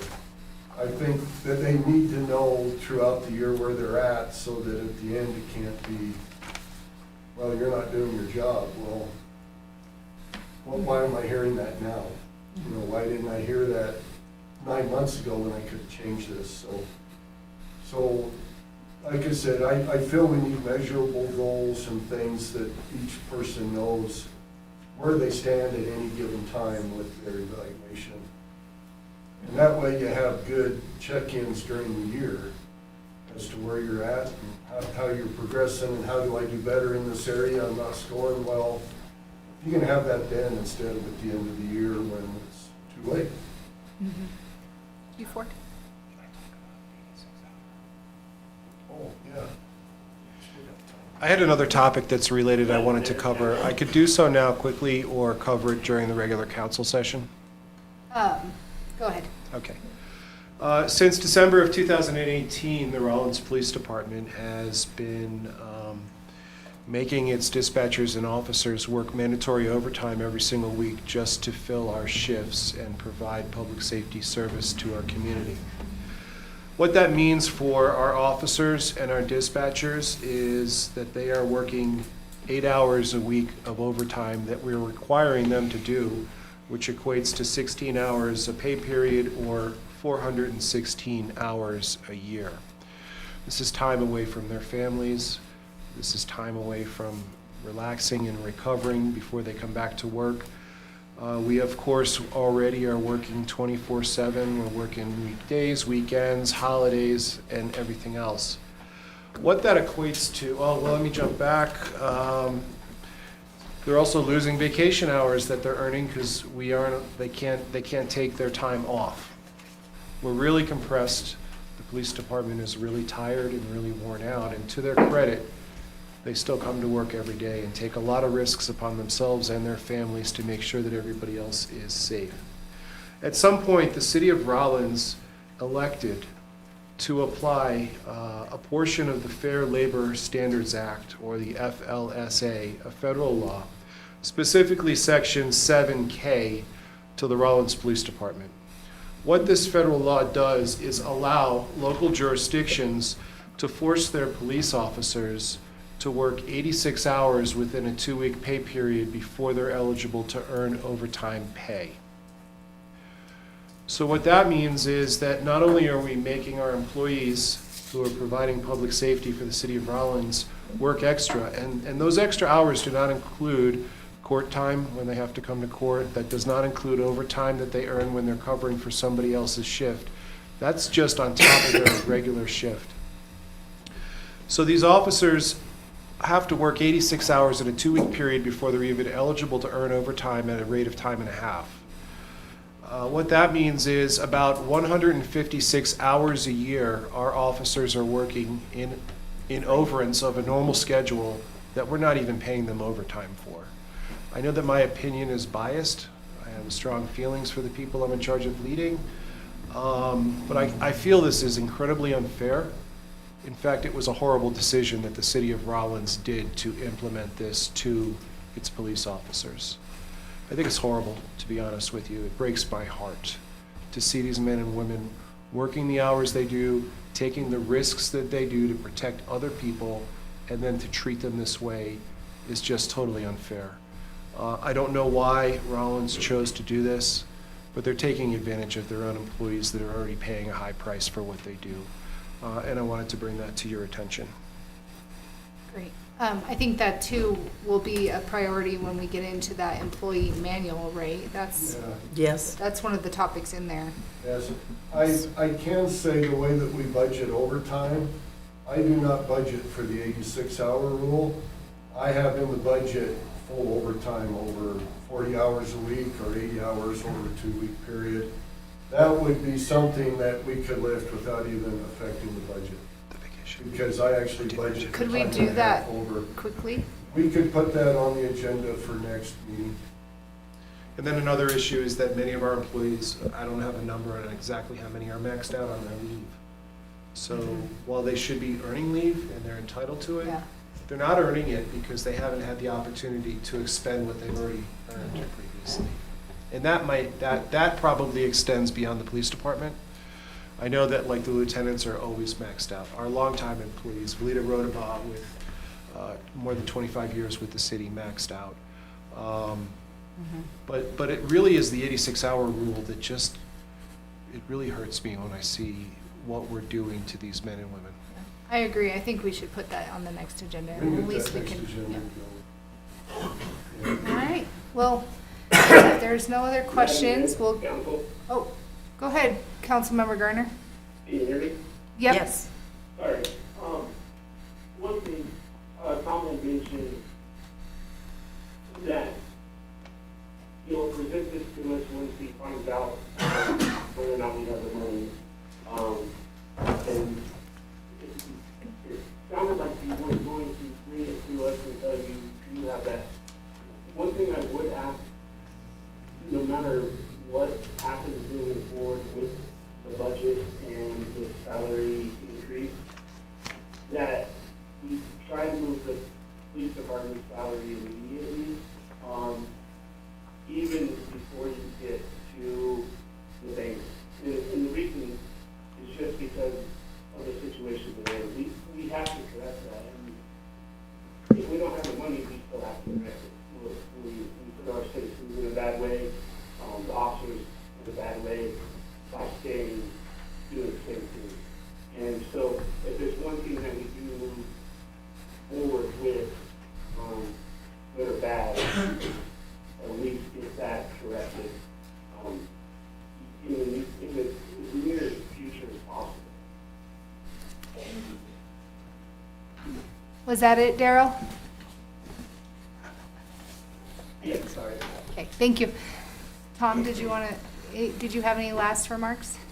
No, I just want to say in the end that I really believe in the city of Rawlins. I truly, everything in me believes in the city of Rawlins. We've just got employees that I'm telling you, I've worked 31 years in 4 different industries, and we got the best. These people are truly dedicated, they're loyal.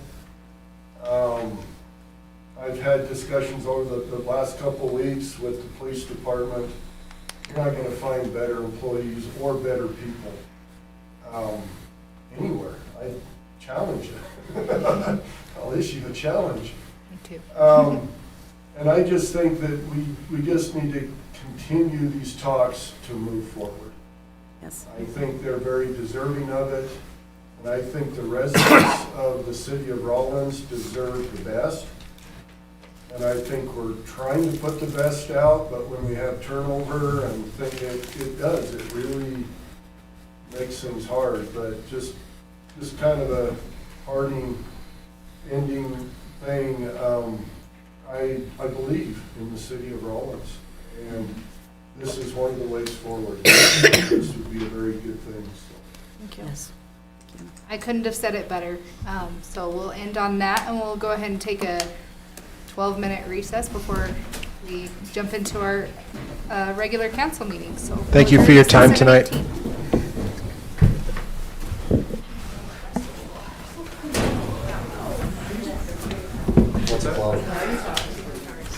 7:18. What's that? Thank you for allowing us.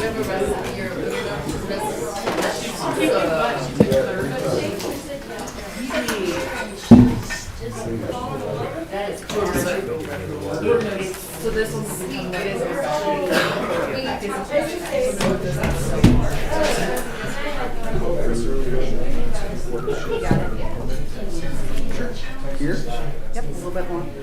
I read everything except for time. I walk in 5 minutes before you.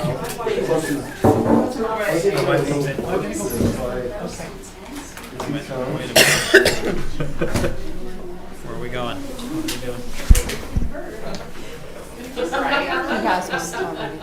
Okay, only if he comes and they recognize him. If he doesn't, Do I have that? I got it here though. Okay, I forgot I had that. Okay. How you doing, Mike?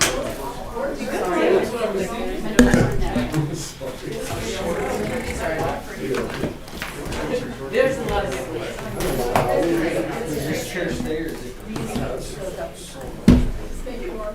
yeah. Blue one goes up.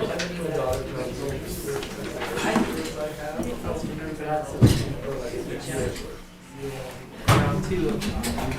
Can't see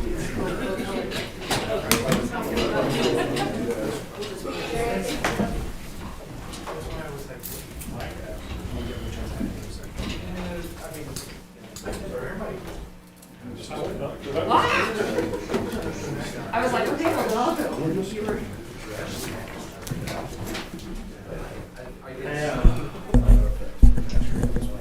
I think it goes. Approximately. Steve said he wanted 2 chairs. What's that? Steve, is that your special blue chair back there? You said you wanted 2 chairs. I Preparing. You can put your feet up on my right, you can go back. There you go.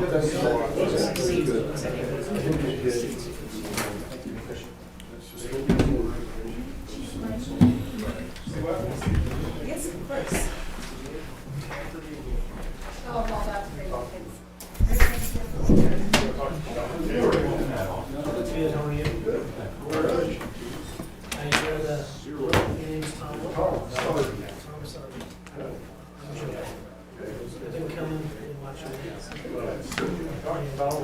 My office has priority. Thank you. It does. You got it.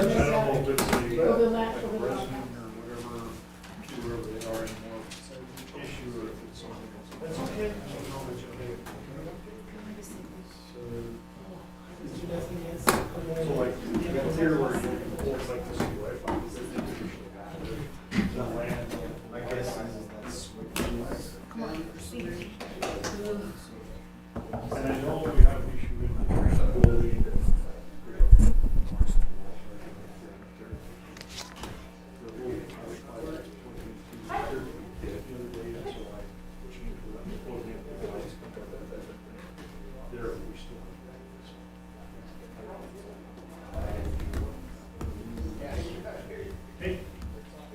I'm still waiting for.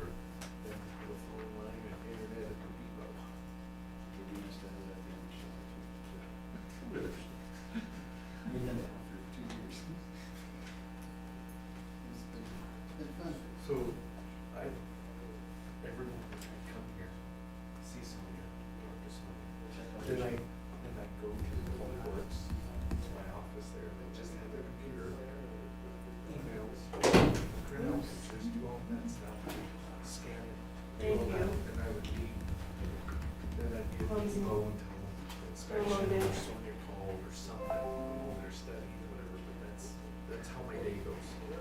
Now, I do everything from that. It's all down there waiting.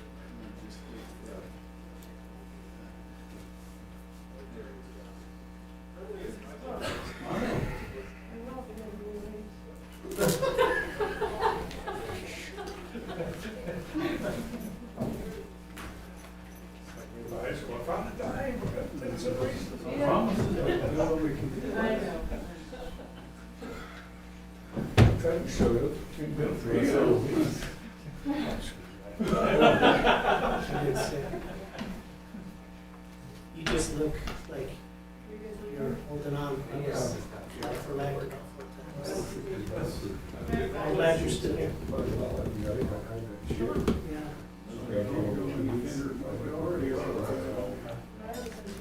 For 6 months, there's no 6 months.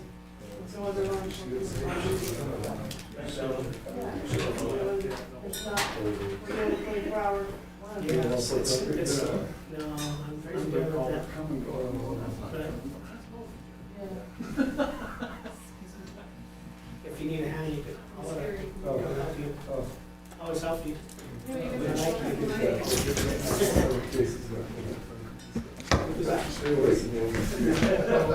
I don't know what I was thinking. I don't have any tools, I don't know what tools. There's enough in there. Technology. You can keep that one. Yeah. And the garage. Oh, yeah. You all set?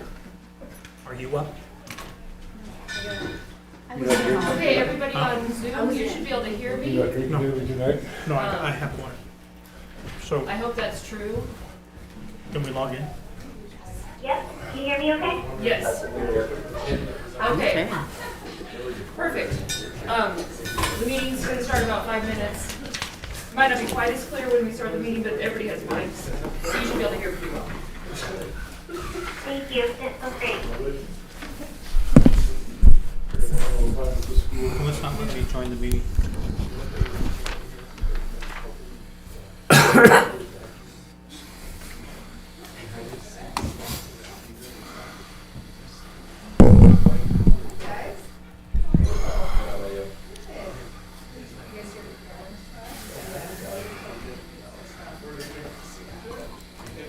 Good to have you guys.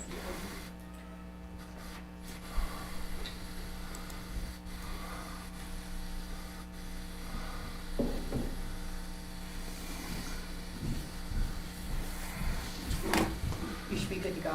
Just hit refresh. Refresh.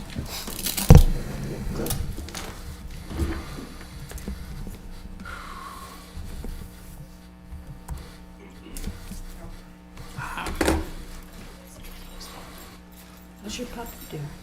She's so cute. They're all cute when they're puppies. I know. They're kind of like kids. She is. Yeah. They're cute when they're little, when Yeah. they grow up, yeah.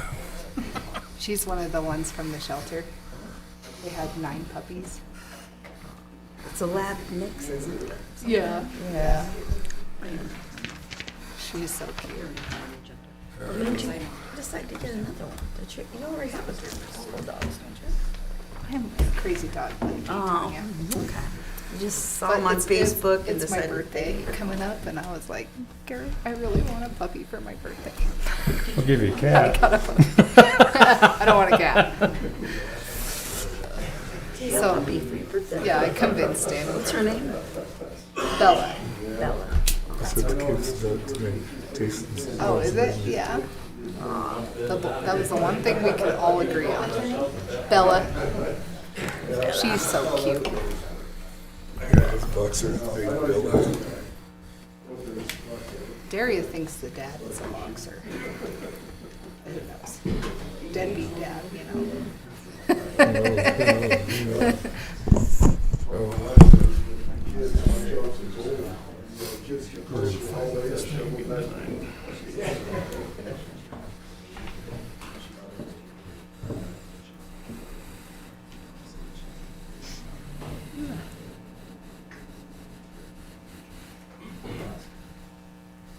have the longest minutes are the minutes waiting for to start the meeting. Just waiting. Looked like you had fun at the. It was fun, yeah. Sinclair no, they lost, like barely, but like in the last little bit they lost, but It's too bad. it was fun. Sinclair can be kind of ridiculous sometimes. Yeah, it was fun. Good.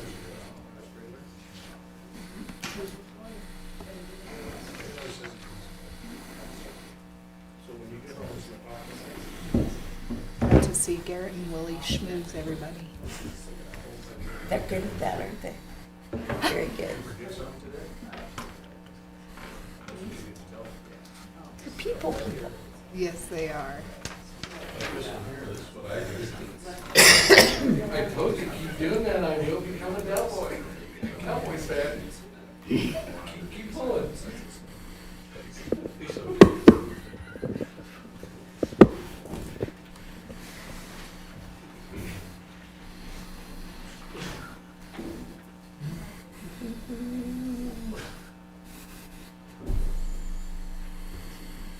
All right, it's 7:30, so I'm going to call this meeting to order. Please join me in the Pledge of Allegiance.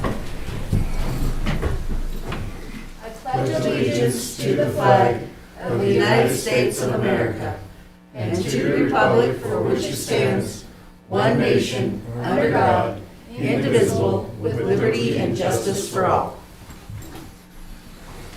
All right. Lynn, will you open up roll call? Madam Mayor Jacqueline Wells, Here. Vice Mayor Darrell Gardner, Here. Councilmember Derek Elliott, Councilmember Tanya Lumen, Here. Councilmember Terry Patterson, Here. Councilmember Steve Sanger, Here. Councilmember Bruce Seeloff. Here. Thank you. All right, moving down to the approval of the agenda. Councilmember Sanger? I move to approve the March 4th, 2025 City Council agenda as presented. Second. All right, the motion's been made and seconded to approve the March 4th, 2025 City Council agenda. Any discussion? All right, Lynn, will you open online voting, please?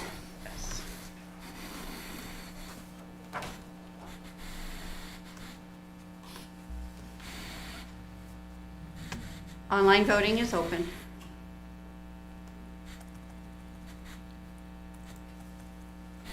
All right, moving down to the approval of the consent agenda. Council members. Can you hold on one second? Oh, sorry, Lynn.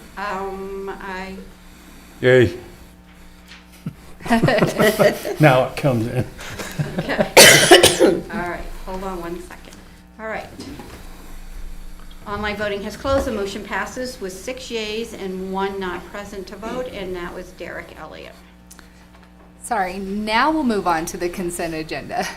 Councilmember Sanger? I move to approve the consent agenda March 4th, 2025 as presented. Second. All right, the motion's been made and seconded to approve the March 4th, 2025 City Council agenda as presented. Do I have any discussion?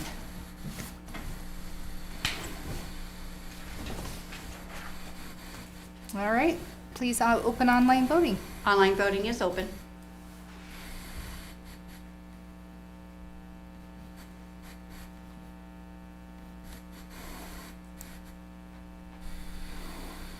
Online voting has closed. The motion passes with 7 yeas. And then I don't know if you need to make note that Yeah, you Councilmember, did. okay, Yeah. thank you. All right, moving down to public hearing. The first public hearing is the approval of the Boys and Girls Club of Carmen County for a new bingo pull tabs gaming license application that will be in effect until December 31st, 2025. I'll open a public hearing for anybody that would like to comment. Councilmember Elliott? Would this be put in place for the children to use? And what is it actually? Is it like a gambling slot machine? I'll let Lynn comment. Madam Mayor and Council, so this is for, it's not for children, it's a For adults, it's a bingo, pull tab. It's a gambling license that the Boys and Girls Club of Rawlins is asking to do. And they are going to have it, usually, they don't have it at their facility, they have it at the Jeffrey Centers. At their annual event. They'll do it different times of the year. It's an annual fundraiser, and in our ordinance, it states that they have to come before the council, and it has to have a public hearing. And then it's also, as you noticed, it says it's under new business, and you'll be voting on it under new business. Councilmember Sanger, did you have anything? No, Okay. she covered that. Awesome. All right. With no other discussion, I will close that public hearing. Move on to the public hearing for the approval of second reading and waive the reading of the ordinance repealing Chapter 2.56 of the Rawlins Municipal Code and Ordinance Number 4, 1994, relating to the Urban Systems Advisory Committee. And do we have anybody here to comment on that? All right, hearing none, I will close that public hearing and move on to the third public hearing, and that's the approval of the Planning and Zoning Commission for the City of Rawlins, certify and approved the application for a special use permit, SUP 2501001, an application made by Cynthia Van DeMarks, SAC Wireless, on behalf of Union Wireless, to install a new 100 self-supported telecommunication tower with foundation, generator, shelter, and generator, electronic shelter, propane tank, and 6-foot fence per Wyoming Municipal Code 1924-030. The prospective tower is to be located east of Harshman Street and south of Rawlins Sports Complex, specifically known as northwest a quarter of southeast a quarter, section 9, T21 north, R87 west of the 6 p.m. City of Rawlins, Carbon County, Wyoming. Do we have any discussion on this? Councilmember Sanger. Just want to clarify, it's on city property? It is. It's. Can you explain better where it's at, Lynn? It's over by the Ice rink. ice rink area. It's just off the fence of the baseball field right there. Yeah. Kind of smack dab in the middle. Yeah. Any further discussion? Councilmember Elliott? Oh, sorry. I think Councilmember Patterson was You already first. called. I'll come in second. Okay, there was a Verizon tower put in town by the fire department, up on, by the old pen. A physician lived in that neighborhood, and he was very concerned about the harmful effects that has. So much that he purchased another house and moved. Has there been any study for any harmful effects that this would put out? And if so, could we look into that before passing anything? I believe they are going to be on Zoom later when we vote on this topic, so that might be a question for them specifically. Councilmember Patterson? Only thing I would like to know is if this is going to have any effect on the model airplane field that sits right there adjacent to that. I mean, it's right there, right together. So this tower is going to be right alongside of it. So that would be the only question I have. I do know that they're going to come speak to us over Zoom here in a bit, so. Any other public comment or public hearing on this matter? All right, I will go ahead and close that public hearing and move down to citizens' participation, which is set aside by resolution number 2C 1996 and sets a time limit for public comment of 5 minutes under the agenda of citizens' participation, with the provision that 5-minute time limit may be increased at the request of a member of the public or any council members. Do we have anybody that would like to come up? Please approach the bench and sign in and tell us who you are.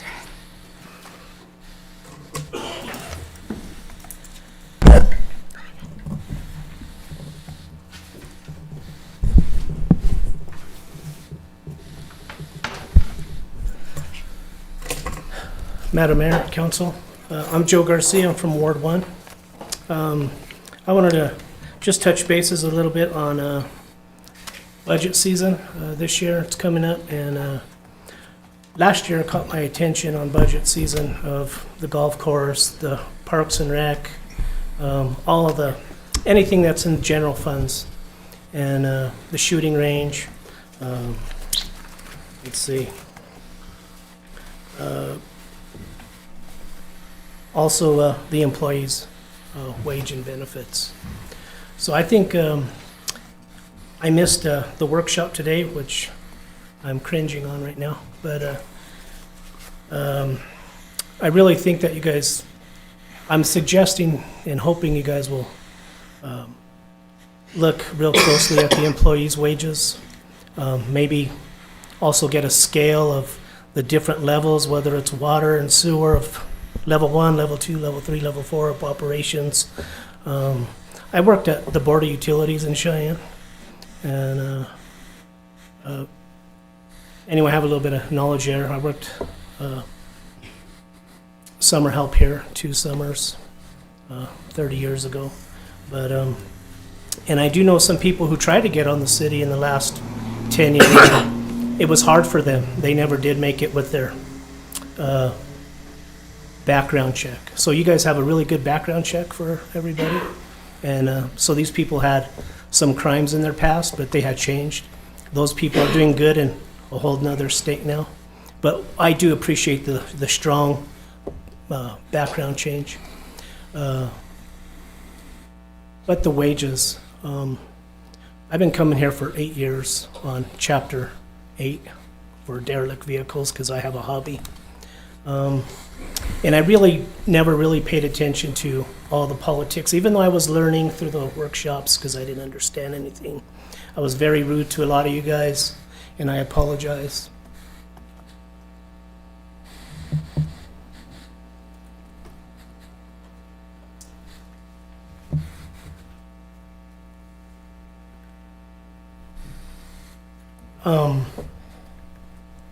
The wages. I know you guys bring them in and you give them certificates. That's a good thing, but they really need a wage increase. I know you guys know that, and I think that should happen even before the streets, before all the potholes, all the projects you guys got. Let's get these guys up there back in to where they feel good about their jobs. They're already loyal. They're staying here. The benefit of here is the cost of living is cheaper than it is in the other cities. That's a bonus to them. For me, I'm here because of family. I would rather live in a bigger place, but there's a lot of different things. It's a tight-knit community. There's a lot of different places they can come out to. I just met a nurse through Dr. Chu's office. She's new from Georgia, and she wanting to get with people in 4-H, so she just hasn't made that step yet. But wages, for me, that's what I would highly suggest for you guys. I know you guys have a hard time with the budget. You guys have a hard time with the buildings, everyone complaining. I complain, but now that I come to the meetings and I'm paying attention, I try not to complain and try to give other sides of the story. And when people attack you, I try to bring that attack down, because I know you guys have a hard job. Not everyone knows those intricacies, even myself still today.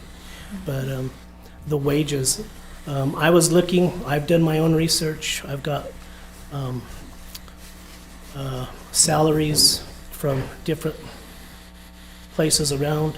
I'm still looking at ours. It's hard to compare what the budget was for each person, even though there's a key. The other places, they have that already, and with their level, the different levels they have. So it's a little harder for me, a little bit more research. But I really hope, and you guys could bring our employees strong to where they give them that pride, So I'm not going to berate anybody here, but I think that's basically everybody from the secretaries. The secretaries know everything. Myra helps me all the time, And so does this one. I keep forgetting her name. What's her name? Lynn. Lynn. Wow. Amazing, right? Amazing. So anyone on YouTube watching this, these are the ones that you want to come see, right? So that's really all I have to say right now. But wages, and I don't understand the insurance stuff. I know the last mayor talked about it, and he was having issues with it.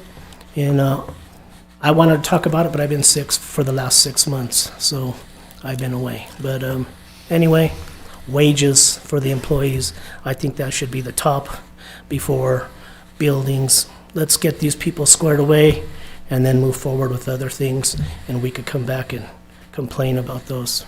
Thank you for your time. Thank you, Mr. Garcia. Does anybody else want to come talk in public comment?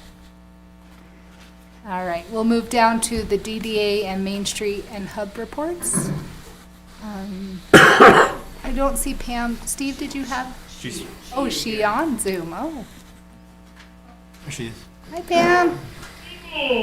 Good evening, Honorable Mayor and Council.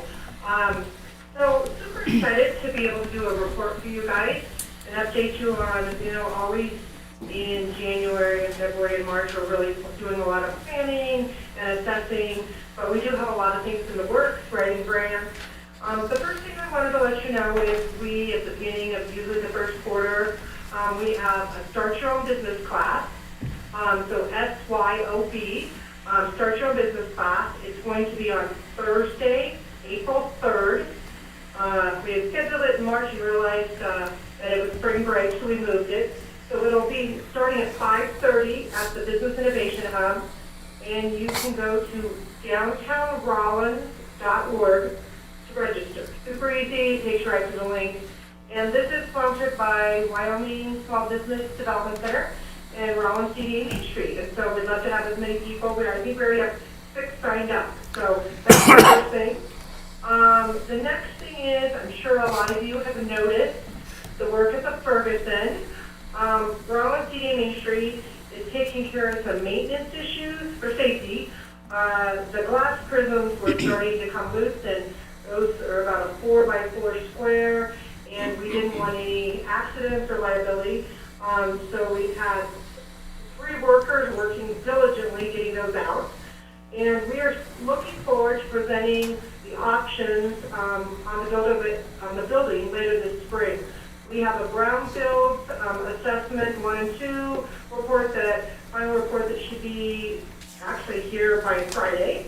And then we're waiting on a feasibility study with 2 or 3 options with cost estimates, so then we can move forward to possibly write grants and look for funding for that. So there's a lot going on at the Ferguson. We have a really exciting new announcement. We are starting a new committee. We're kind of merging a couple committees that we presently have, and it's going to be called Downtown Thrive. And the point of the Downtown Thrive Committee is to continue to strengthen the downtown's economic assets while diversifying and really looking at some data-driven results, but also marketing the downtown through advertising, retail promotion, special events, and marketing campaigns. So we would love to have people from the downtown, but we'd also like to have the community. And the first meeting will be Wednesday, April 9th at 7 a.m. because we do have a lot of the merchants that are involved in that committee. And basically what we've done is we've taken the MARS, the marketing committee, and our economic development, our EV committee, and merged them for Downtown Thrive. All this information is on our website, again, downtownrawlins.org, about the Start Your Own Business class, about the Thrive committee meeting. And then the last thing, I'm sure, and this is also on our website, is we're kind of changing things up, trying to get more bang for our buck and more heads and beds and more sales tax revenue, and the cash registers ringing, which we love. So instead of having just one summer event, we will be having summer shenanigans, and that's to have fun all summer long. And we will have 3 events in the summer now. June 6th, and it has a theme. It's called a Night of Talent. So if you're talented, open mic, play the guitar, say some jokes. It's going to be a fun afternoon and night. July 11th is going to be all about the kids. And we're going to take our Kidpreneur event that we used to have, and bring that back, and it's just all about the kids. And then August event is August 1st, and we've had a lot of feedback about some old events that used to happen in Rawlins, and how we could bring those back and do some different things. So that night is going to be called A Blast from the Past. So you'll be surprised, we've really, the committee and and some volunteers have really thought about what were some surefire things that we did. So again, we are really appreciative that Discover Carbon County is participating on this 3 event series for the summer. They really haven't ever done anything like this, and we proposed last month a grant to see if they would cover all 3 events for the summer. So we have a lot going on. There's so much more I could tell you, but I thought I'd give you the highlights. So I stand for any questions. Councilmember Seeloff? I'd like to know what's going on. Over a year ago, you told us that you had to step the post and everything and had it okayed by the highway department to hang the cross lights in the intersections. That you were supposed to do it last summer. What happened? This summer. You're going to do it this summer? No, that's when it was supposed to be done, this summer. Okay. Yeah. Okay. So, Because I thought then that you guys Just to make sure I heard Councilman, I think it was Elliott. no. I'm not sure who it was. Seeloff. I think Seeloff. myself who was talking. But that is phase 2 of the light project, and we are working with YDOT. We haven't gotten final approval, but we are, I actually had a conversation with YDOT this week, and we are going to be presenting to them to get some final approvals on that, and then do some one-calls, and once we can get that approval, then we'll go start getting bids for construction. So that was a great question. Thank you. Any other questions for Did I Pam? answer that correctly? It was hard to hear, but I thought that's what he said. Okay. Okay. All right, thank you, Pam. Thank you. All right, moving down to city manager report and staff reports. Turn it over to you, Councilmember Sarvey. Or not Councilmember Sarvey. City Manager Sarvey, sorry. Thank you, Madam Mayor, Honorable Council. The first thing tonight is just a reminder that tomorrow night we'll be having our quarterly meeting with the town of Sinclair, our quarterly water meeting. The location for that will be at the old elementary school in Sinclair, which is 300 North 10th Street, and that will begin at 4 o'clock tomorrow night. Second of all, I have a retirement that I want to share with you tonight, kind of a special retirement.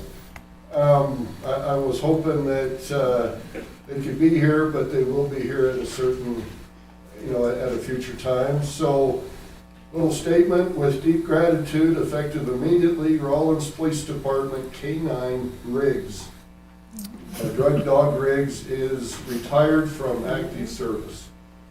Riggs has faithfully served the RPD for 6 years and has been a great asset to the department and Carbon County law enforcement. In connection with his retirement, the City of Rawlins is turning custody, ownership, care of Riggs over to Sergeant Christopher Craig and the Craig family under the conditions that Riggs remains a retired K9. And the Craig family assume all care and custody responsibilities for Riggs. Sergeant Craig will no longer be assigned as a K9 handler, and RPD will continue to serve in its normal capacity. So we actually do have Riggs here. He made it. I'm so glad.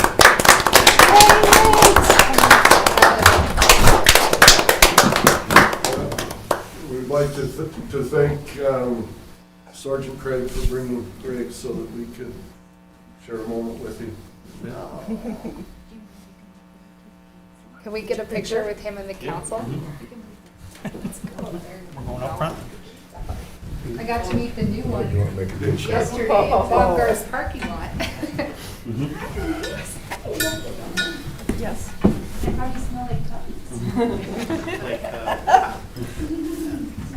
If you like cats. Don't smell like puppy treats.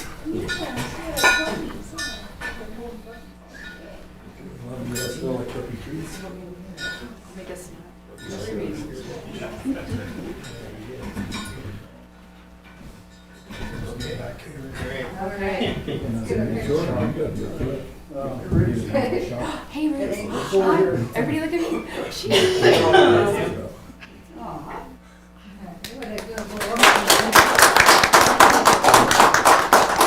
You can keep petting me, I'm okay with that.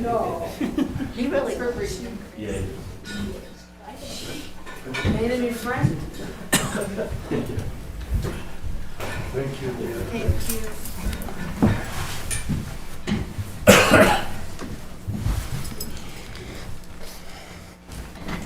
All right.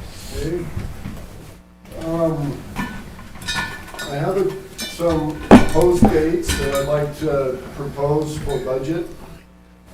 These would just be proposed, but I'd really like to kind of hone down on some dates for us to talk preliminary budget. So, we would propose that April 2nd and 3rd, which is Wednesday, Thursday. In April, we wanted to do it the last week of March, but that is spring break at the schools, and I know several people will be out. We'd like to do our preliminary budget discussions, and I want to do it a little bit different this year than what we've done in years past. So what I am proposing for those two dates is I will prepare a fact sheet, if you would, on each department. What they've asked for, their total budgets, how many employees they have, and then we'll have the department head here that will be able to fill the color in as to what they do with that budget, why they ask for that budget, and those types of things. And then we can have a question answer per department this year, where last year and the year before, we just presented the whole budget kind of one night. I just sat with council. We felt that this would get the department heads involved, and it'll add a little more clarity to what those departments do and how they are funded. So, and also the legislature will be through by then, and we'll know what the impact of our revenue will be. And I will have at that point where the budget stands, revenue versus expenditure, and then council will have to weigh in to see how we want to get the budget through. But that'll be the 2nd and 3rd of April, if that's acceptable to council. And then, once we get those numbers with our final revenues and we put together a more tight budget, we would propose sometime during the week of April 23rd through the 26th, we would propose that we do a strategic planning event, I guess, with us, to where we can hear from council the projects and the different things that council would like, and we can make sure that we can fit that into the budget, and that we can have those discussions as to how we, the projects and the different initiatives within this year's budget. We are working on the master plan that we had, and we want to use that as a starting point, because you always have a master plan before you do a strategic plan. So we're working on that so that we can prepare or present to council what our master plan is and how the strategic plan, then what we come up with, supports the master plan. That's our goal. And that will be sometime, like I said, during the week of the 23rd of April. We could always do an event like on a Saturday and invite at the latter end of it the public to come in and to visit and to see what we're doing. May 20th will be the first reading of the budget with council. And that would be at a council meeting. I don't believe that would be as intense as it has been in the past, because we will go through the preliminary budget, strategic planning. It should be more of a check-in at that point, the first reading. The second reading, June 3rd at council meeting. And then we will have to do a special meeting for the third and final reading. And the date I wrote down cannot be correct, because we have to have it by the 15th of June. I wrote the 17th. Well, I'll have to let you know when we'll do that special meeting before the 15th so that we can get the budget. So that's our approach on the budget for now. I will send out from now on out a weekly update on our software project through Software Solutions, so look for that through the emails. We have started classroom work on that, and I want to keep council as well as everyone throughout the city will send out just a standard update newsletter on that, but watch for that as council. The last item is we discussed the culling of the ravens at the landfill. And staff feels it best this year if we do not do a culling event this year at the landfill. And that gives us time to work more on the preventative side of that. We just haven't had the time, I guess, as an excuse to work on the preventative things like that. So we feel before we actually do another culling that we want time to be able to see what we can do to help prevent that and bring things to council. So that will not happen this year. I thought we had to cull them in the past because, State. yeah, the state, and I forget the department. Fishing game. There you go. Fish and Game told us we had to. Is that not a concern this year for some reason? Honorable Mayor and Councilman, it's always a concern. There's health risks, there's a lot of risks that we undertake with that. But it is our understanding that we're the ones that approach them to ask them to cull. That's my understanding. I will look into that more. If that is not the case, I'll report back. But I believe in the past, the final piece of that was for us to sign an agreement with them to come do it as if we asked. But we've seen photos in the past of the equipment and the conditions generally with the ravens. It is something that needs attention out there, but like I said, we feel at this point there could be some preventative things. We want to make sure we exhaust those. Thank you. Yeah, so. Okay, moving down to city attorney report. Thank you, Madam Mayor, Council. Couple of quick updates. I have been taking all of your comments regarding the nuisance ordinances and applying those as requested. I have been, I plan to bring those for first reading to council for the next council meeting. Restitution issues. There was an incident in Depot Park last December that took out some play equipment and some city light poles. That matter was heard in circuit court, and the defendant was found ordered to pay restitution to the city in the amount of $5,800 for the damage to the pole. According to the restitution order, he does have 2 years to pay that off. However, another option that we are pursuing is a claim through the defendant's automobile insurance carrier.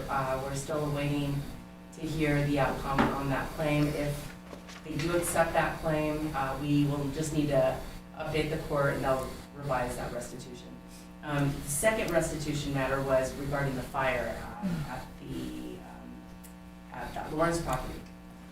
On that matter was also heard in the circuit court, and restitution was ordered to the city in the amount of almost $10,000. And it included overtime wages for city staff, city emergency crews who were required to attend and incur additional overtime in addition to their regularly scheduled hours, the cost of fire suppression machinery that is standardized within the state of Wyoming through the wildland. I apologize, I don't recall the exact name of the program, but there's It standardizes the rates for equipment and man-hours, as well as the water that was utilized, which is about 500,000 gallons, and the court declined to apply restitution to replace the fences that were damaged. And one last item for update is I will be meeting with the county assessors and treasurer's office to discuss special assessments and exactly how those are going to be applied. This was approved back in a year ago, and we haven't had the opportunity to apply those, so we're going to get to figure out exactly what it takes to apply those and where they fall into the priority with property taxes. My understanding at this point is that they will be assessed along with property taxes rather than falling into a priority lien schedule. So they will be assessed at the same time property taxes are, and so they'll be due at that same time. I may be. Where we're at, if we're having problem getting stuff, because if it takes longer, the price is going up, you know, and stuff. And I'd like to have a report on where we're at on the cathotics on the pipeline out south. I'd like to know if there's some reason we can't get it hooked up, or if we need to figure out where we got to get some money to hook it up, because that's really a priority as far as I'm concerned. I mean, to stop the rusting out on the pipe. So.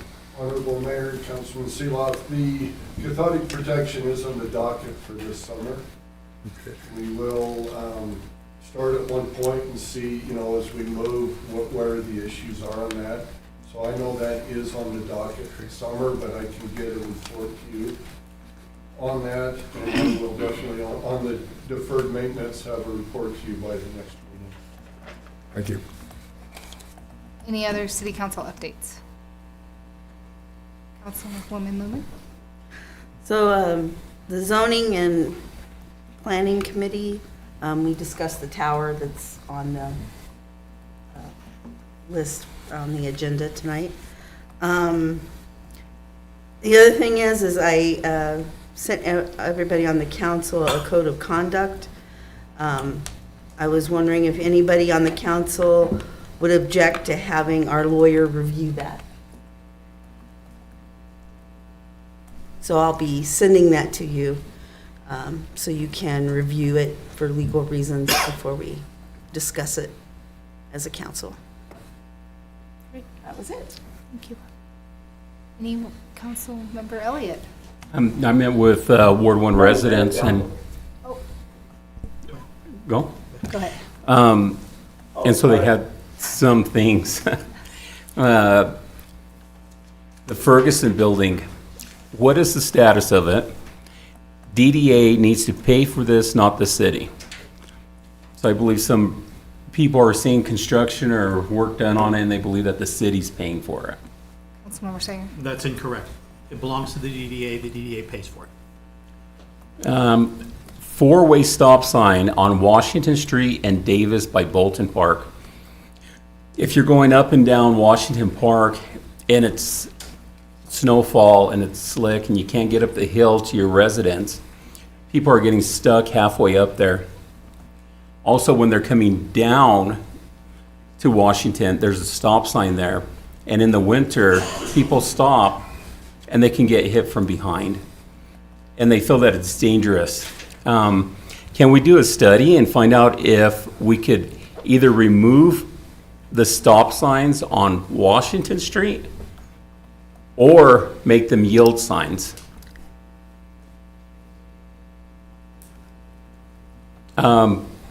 Another one, put water meters on city properties, departments. Those departments can pay the water bill, then put that money into the water department. Then the water rate can drop for residents. Help people because people are struggling. A few more. Landfill. Do departments have an account? The DDA took trash. Who pays for it? What departments have accounts? The fire department, police department, city hall. I did. I heard that you did. I paid for it. But do city departments have an account at the city. Yes. And does any of that money go into the dangerous building fund? Or could it? If somebody was to throw down a structure and it's identified at the landfill that it's part of a dangerous building fund or construction, can that money from that weight scale go into the dangerous building funds? Thank you, I can answer that. Councilmember Elliott, when there is a dangerous structure that is being abated, there is an entire, when it is actually being abated, whether it's removed, a building is demolished, or trash is removed, or whatever the situation might be, there is actually a detailed accounting that takes place by the department that handles that, including labor, equipment, and landfill costs. And so all of that goes into an accounting.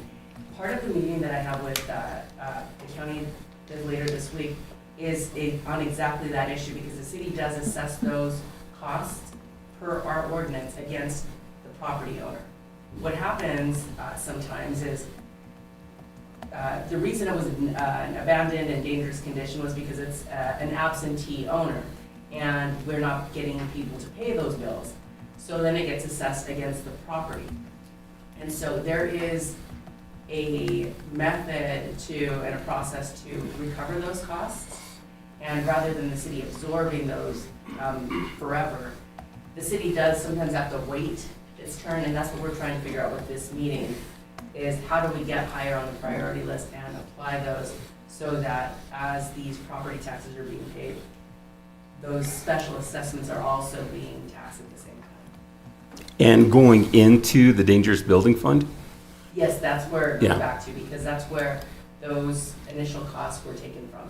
So with the dangerous building fund, there's an allocated amount there. And so when there are abatements, that's where it comes out initially, so that it gets paid for right away. And then as the reimbursements come in, they go back in to replenish those amounts. Okay. Oh, here's another one. The overpass looks like it's falling apart. It may be structurally sound, but unpleasant to look at. Chunks of concrete breaking off. Could the city, or how would we be able to get that to look more aesthetically pleasing? Okay. Anything else? And just two more. Employee wages, concerned about employees being underpaid, and we heard that earlier today. Landfill, was the garage door ever fixed? The door is always open. This is bringing in animals to eat. And that's all I have. Thank you, Councilmember. Go ahead, Tom. Honorable Mayor, Councilman Elliott, I've been working on your last set of questions, Yeah. and I just haven't been able to get them complete. When I do, I will send those out to council and to you, and I will add these on Okay. to that list, but I apologize, I have not got those back to you yet. All right, thank you. All right, Vice Mayor Garner, you want to go ahead? Thank you, Madam Mayor, Council. The only question I have is for Tom, was a quick update on, or if we had an update on the spring boxes, out on the water project. Thanks. Go ahead, Tom. Honorable Mayor, Councilman Gardner, our spring boxes are set to be the engineering, the design on the new spring boxes is set to take place this summer. Out on that, we'll have the design, and we will be out monitoring the capturing of the water in those spring boxes, trying to enhance that this summer. I don't know if that answers your question. It does. Just to follow up a little, after it's monitored, are we going to be looking at next summer for replacements or correcting those, or would that be kind of the end of the year project when our water rates are down out there?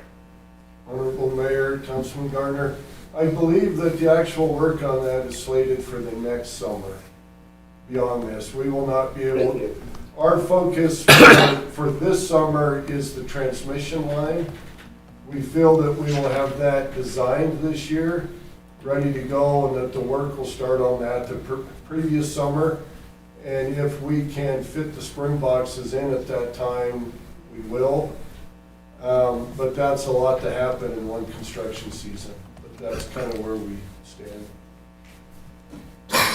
All right, any further updates? Councilmember Patterson?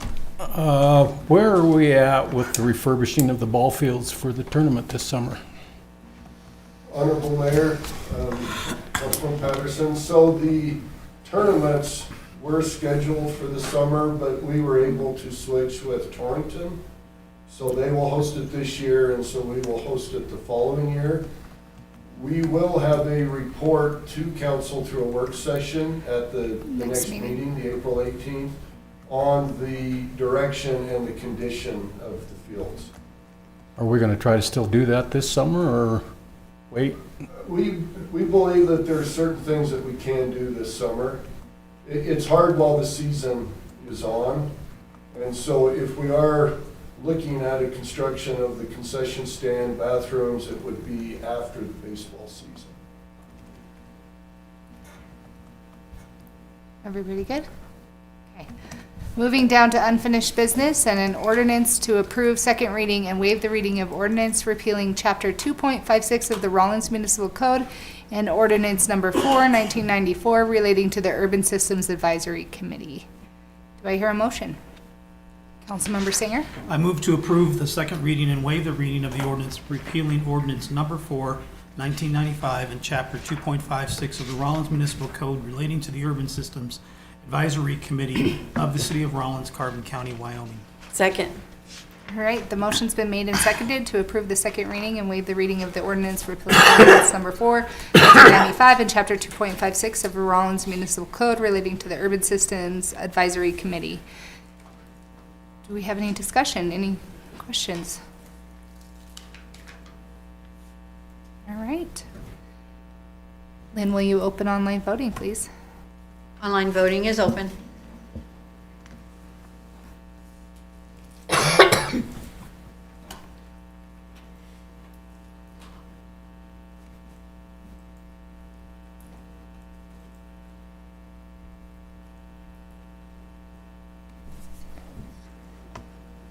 Online voting has closed. The motion passes with 5 yeas, 1 nay, and 1 abstain. The 5 yeas was Madam Mayor Wells, Vice Mayor Gardner, Councilmember Lumen, Councilmember Sanger, and Councilmember Seeloff. The 1 nay was Councilmember Elliott. The 1 abstain was Councilmember Patterson. All right, moving down to new business and the approval of the city council minutes of February 17th. Do I hear a motion? Councilmember Lumen? Excuse me, Oh, Madam. she wasn't present. You weren't present, so that's the reason why they were moved down to. Councilmember Sanger. I move to approve February 17th, 2025 special city council meeting as presented. Second. All right, the motion's been made and seconded to approve the February 17th special city council meeting. Do I have any discussion? All right, all those in favor, oh, sorry. Will you please open online voting? Online voting is open.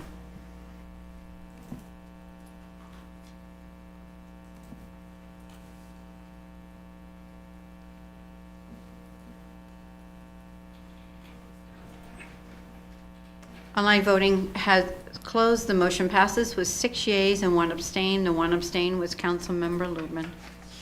All right, moving down to item B, and that's an application for the bingo pull tab gaming license application for the Boys and Girls Club. Councilmember Sanger?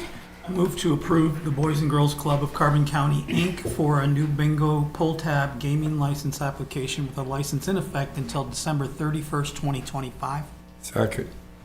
All right, the motion's been made and seconded to approve the Boys and Girls Club for a new bingo pull tab gaming license application until December 31st, 2025. Do I hear any discussion?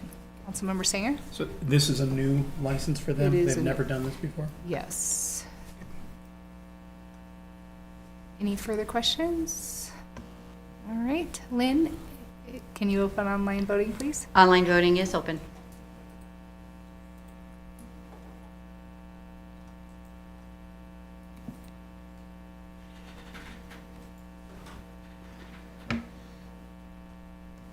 Online voting has closed. The motion passes with 7 yeas. All right, moving down to item C, which is the approval of a planning and zoning commission for the city of Rawlins certify the approved special use permit for the tower at the Rawlins Sports Complex. Do I hear a motion? Councilmember Singer. I move to approve special use permit 2501001 as recommended by the Planning and Zoning Commission at their meeting held on February 11th, 2025, to install a new 100-foot self-supporting telecommunication tower with foundation, generator shelter with generator, electronic shelter, propane tank, and a 6-foot fence per City of Rawlins Municipal Code, Section 19.24.030. The respective tower will be located east of Harshman Street and south of the City of Rawlins Sports Complex, specifically known as northwest 1/4 of southeast 1/4, Section 9T21, north R87, west of the 6th PM, City of Rawlins, Carbon County, Wyoming. Second. All right, the motion's been made and seconded, and I won't repeat all of that. Go ahead, Lou. Madam Mayor, Honorable Council.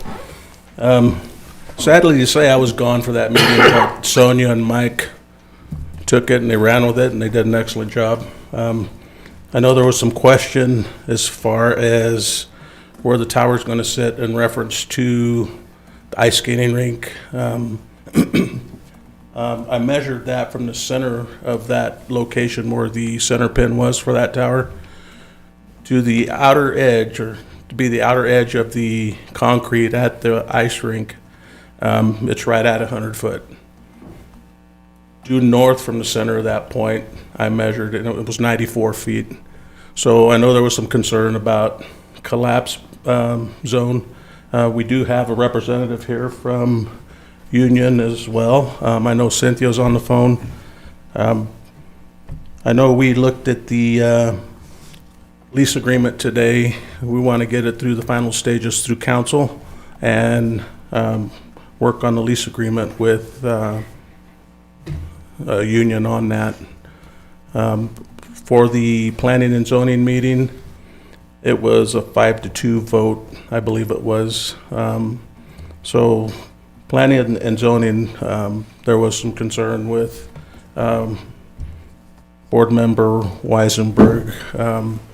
I know they had talked about having aesthetically pleasing tower out there, but after reviewing the tape, that's them fake leaves, whatever, I don't know what they call them, but they have a tendency to fall off in time.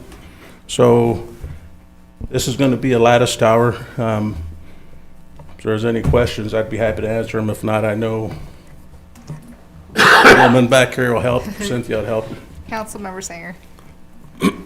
Lou, how far is it approximately from the biking trail that goes around the outside of the fence, the baseball fence right there? That there, to the fence, and I assume that's a walking track, Councilman Sanger. To the outside of that, the outside edge of that fence, it's 94 feet. From the fence to the the center of the tower. Yep. Okay. Want to ask him about your points? Did you measure from the airfield, the little model airplane field, to the tower?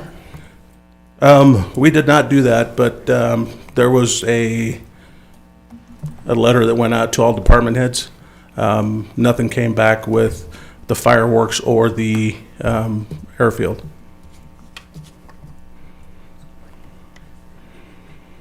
So this is actually going to sit between the ball fields and the ice rink? Yes. Not on the south side of the rink? It's going to be east of the hockey rink and then south of the ball field. Isn't the airplane field south of the? Yeah, it's right there. Isn't it south of the hockey field? Well, it's Yeah, 'cause it's up southeast. Yeah, so Yeah, it's, so it's up there where the arrow is. Can- It's way the heck. I've been out there and seen the airplanes fly all over out there. That's why I was concerned. So And I haven't seen that many. it's not as In the summertime. prominent as it used to be. But Right. there for a while, it was almost every day you'd see them out there Right. flying. Were any other locations considered? Because this is like right in the middle of our recreation area. We'll have this gentleman come up and speak for. Thank you. Hi, I'm Thomas Labuda. I'm an engineer at the Union. I live in Rawlins here. And so previously, so this tower is to replace our tower we have up kind of on the north end of town, to the west there. As that structure up there fails structurally with the new equipment we want to install. And so that's kind of the reasoning for this tower here. I believe we had looked at installing the new tower near that existing one. And we had faced some issues there, trying to get that approved. And so that's where we kind of began looking at this location here. We also looked at near the school as well. And I don't believe we got too far with the school there. And so that's kind of where we landed at this location. And kind of the reasoning for being kind of centered there is that's kind of the best for how these towers are set up. It's best to, I guess, more efficient. Rather than have one antenna point into town, we can have 3 different antennas pointing to different sections of the town, kind of simply to put it. And that's kind of how we landed at this location. So, yes, we've looked at other ones throughout the years, and this is kind of the one we've landed on at this point. Councilmember Lumen? Yes, I had a legal question. Is there anything in the lease that would have them responsible for anything, any damage that might be caused if something flies off the tower or anything like that? The lease has not been finalized at this point. It's pending approval of the special use permit. But this lease would mimic much of the Water Tower West lease, which was also recently approved by council. The way the union is responsible, they have insurance. The structural integrity is supposed to follow certain standards. So those types of adherence to those regulations does mitigate the risk. But if there was something to fall, there is insurance coverage for those types of issues. Just wanted to make sure that was in absolutely. the document. Councilmember Seeloff? Did anyone look over by the golf course possibly? With the area, it ain't that much difference in area there. And we own the property over there too. Yeah, so the goal of this tower is to cover more kind of the north end of town here and kind of connect those traveling up to Casper, as we have some towers there. So it's kind of to fill the north end of town. We currently do have a tower kind of between the golf course and Sinclair there. And so that's what kind of covers that area. So that's kind of the reasoning for sticking it kind of in that area of town is that's kind of the coverage goal for this tower. As you know, we have a few towers around town. And so kind of the specific need of this one was this area. Councilmember Elliott? Has there been any study on health concerns? There was a not union, but it was a Verizon tower put by a physician's home, and he was concerned about the health conditions so much that he purchased another home and moved away from that one. Are there any health concerns with these cellular towers? I know I mean, that's not 100% my area of expertise. I know that's kind of these days with 5G and stuff like that, that's kind of something new that's been a concern. But with my knowledge, as far as and what the FCC kind of dictates in this area, there isn't significant health concern, especially from the distances you're going to be seeing. We do a lot of studies, and I believe we're doing one for that Water Tank West, which is an MPE study, is the maximum permissible exposure. And so what that study does is, that looks at within a certain distance of the antenna, how safe are the levels? And for the most part, even if you're staying directly under the antennas that are 80 feet above you, you're well below those. You're within, I believe in most cases, like less than 5% the MPE level. That would be a concern. And so unless you're directly in front of that antenna within 10 feet or so, something like that, to my knowledge, there isn't significant health concerns in that sense, and we do look at that with the MPE study for these locations. Would there be fencing around the tower?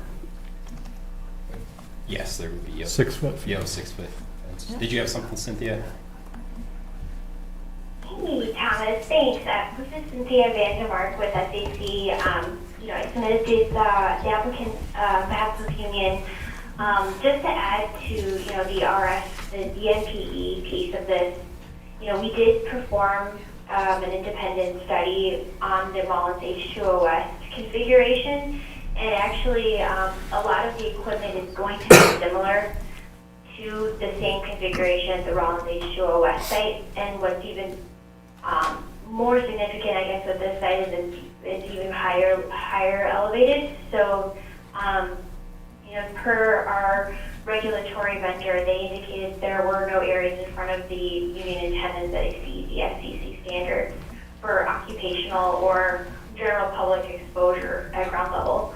And the one thing that we'll do to further mitigate any of that is also have signage at the base of the tower that just shows, hey, you're at a site that has radio frequencies, to give that extra protection. And I think there was a question about the fence here as well. This site will be fenced and gated and locked, and there is also an anti-climbing device that will be installed on the tower.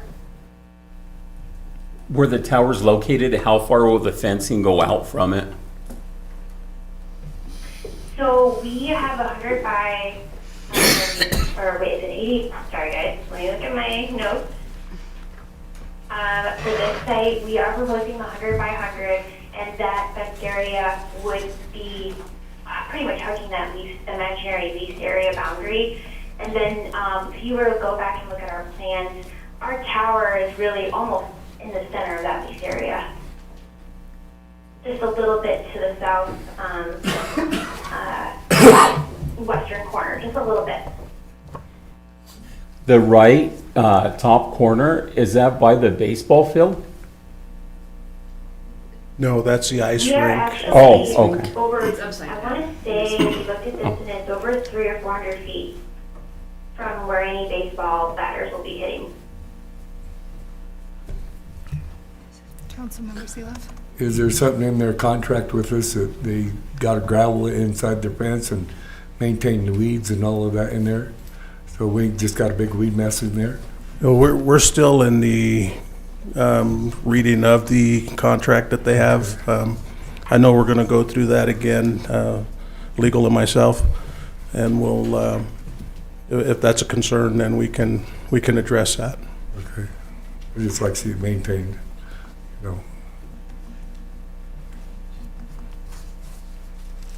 Madam Mayor, Council.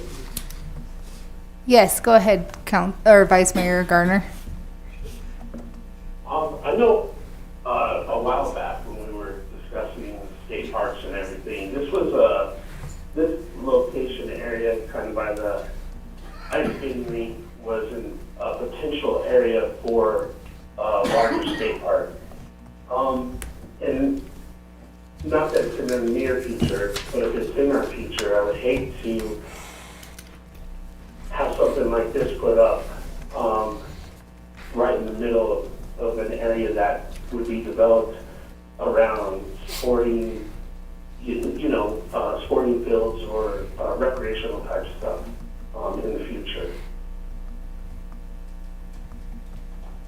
That's all. Councilmember Elliott? Could we increase the lease rent? Or the lease payment?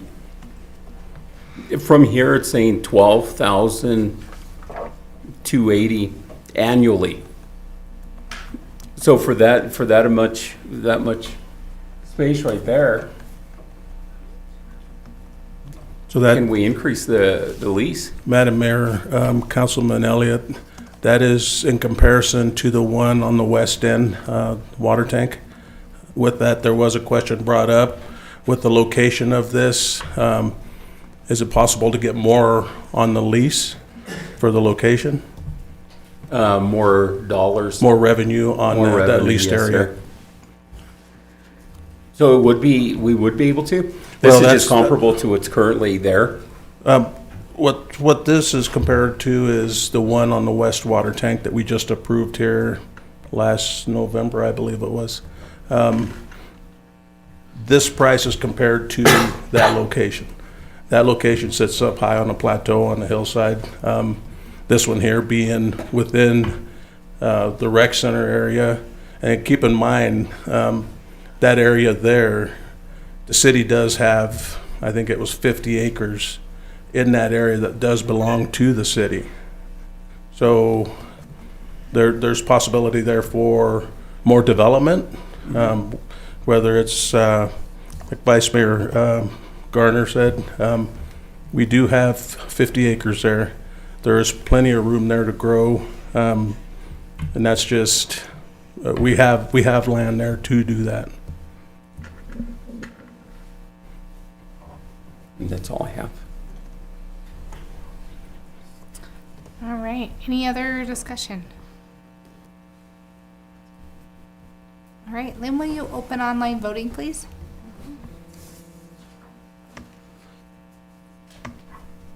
Online voting is open.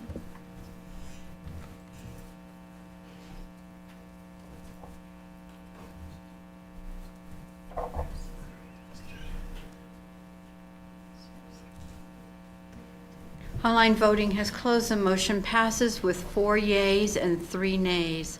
The 4 nays is Councilmember Lumen, Councilmember Patterson, Councilmember Seeloff, and Councilmember Sanger. The nays is Madam Mayor Wells, Vice Mayor Gardner, and Councilmember Elliott. Okay. Well, Thank you, Madam Mayor and you. Council. Thank you. Moving.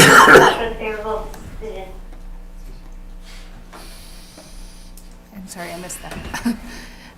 Moving down to item D, which is to approve and accept and authorize the city manager to sign the Carbon County School District Number 1 grant in the amount of $80,000, with the fund to be used for the new laser grade machine, warning track mix, and finish the southwest infield.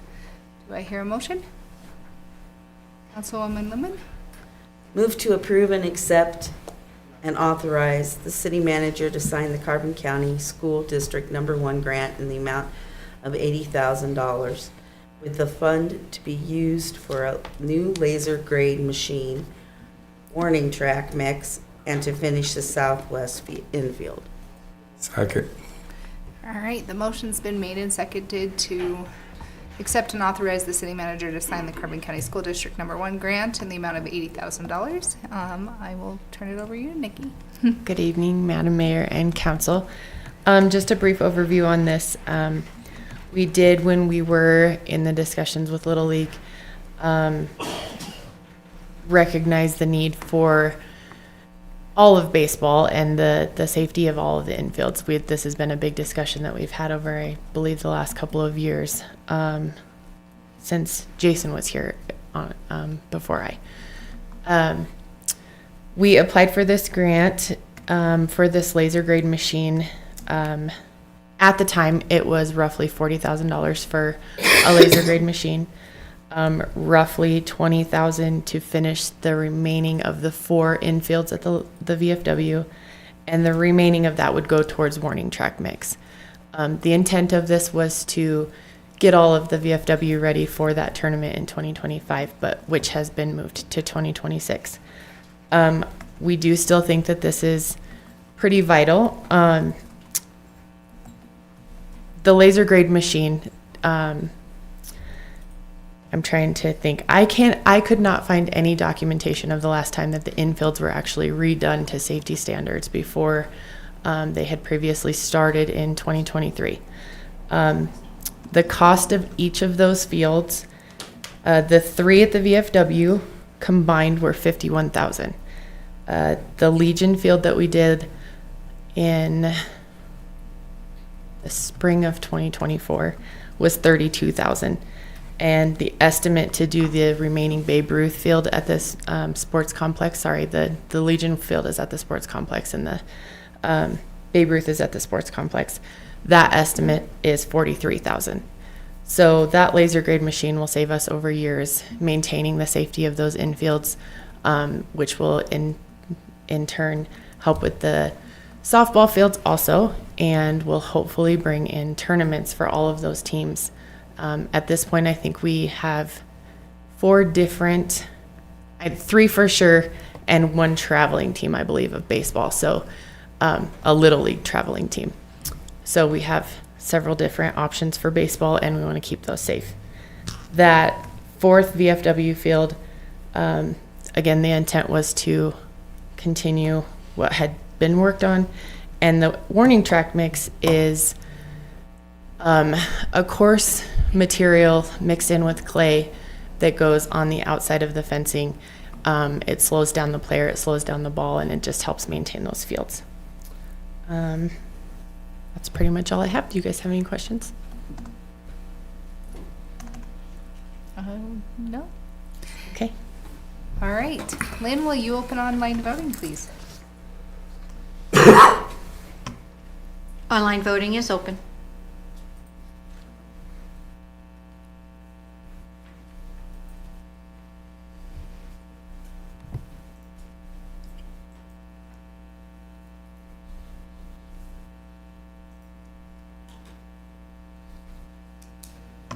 Online voting has closed. The motion passes with 7 yeas. Great. Thanks, Thank Nikki. you. All right, moving down to item E, which is to approve the assignment and agreement of a consent regarding municipal solid waste transportation to Blackburn Cattle Company out of Douglas, effective March 4th, 2025. Councilmember Singer?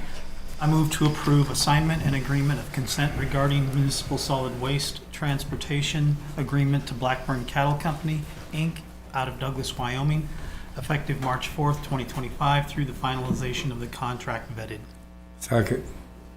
All right, the motion's been made and seconded to approve assignment and agreement of the consent regarding municipal solid waste transportation to Blackburn Cattle Company, effective March 4th, 2025, to finalize the contract. Go ahead, Cody. Thank you, Honorable Mayor and Council.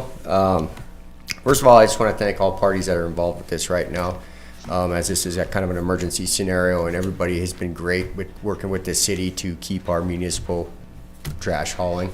And so I just really want to thank everybody for working so well together to get this kind of going and set for the city for time being. A few weeks back, we got a call from owner of Precision Demolition, Dana Rowe, that he was unable to complete his contract with the city due to unforeseen emergencies. He immediately started reaching out to possible drivers that could help him out, and it became apparent that he wasn't going to be able to find anybody. And he started reaching out to companies that did pretty much the same work as hauling municipal waste, and was able to get a hold of Don Blackburn with Blackburn Cattle Company, and he agreed to come and help the city out with our little dilemma that we were having.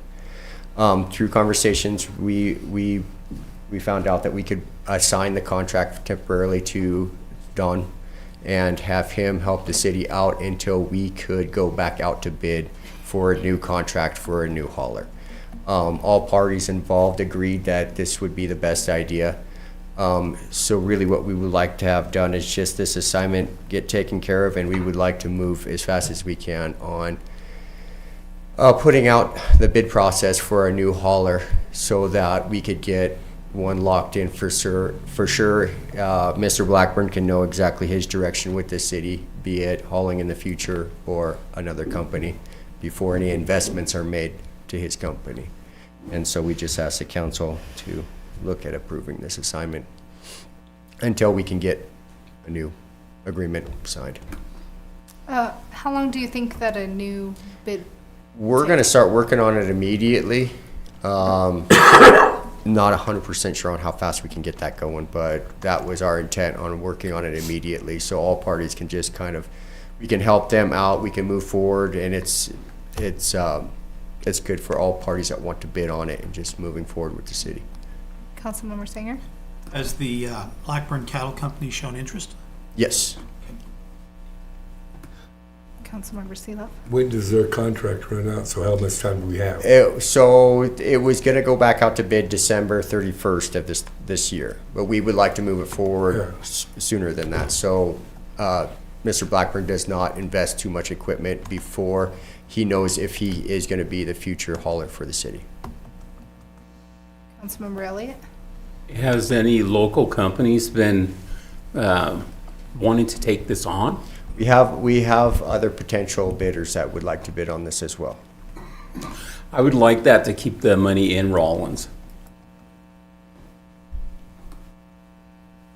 Any other discussion?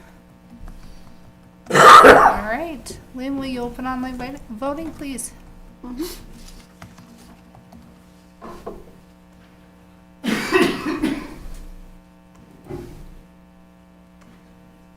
Online voting is open.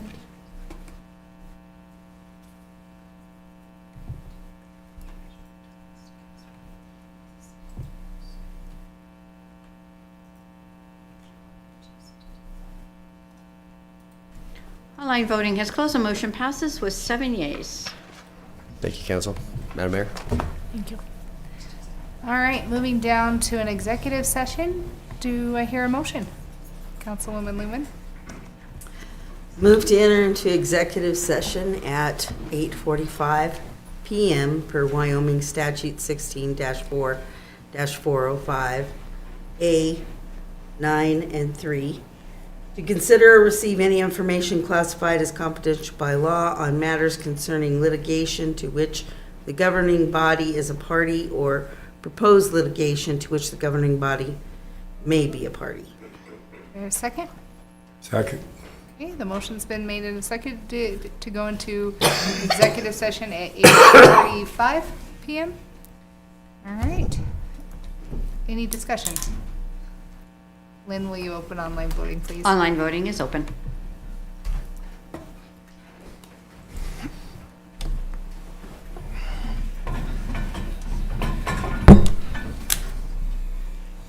Are you going to grab Daryl and bring in one? Nope, can't go into executive session. Online voting has closed. The motion passes with 6 yeas and 1 abstain. The 1 abstain is Vice Mayor Gardner.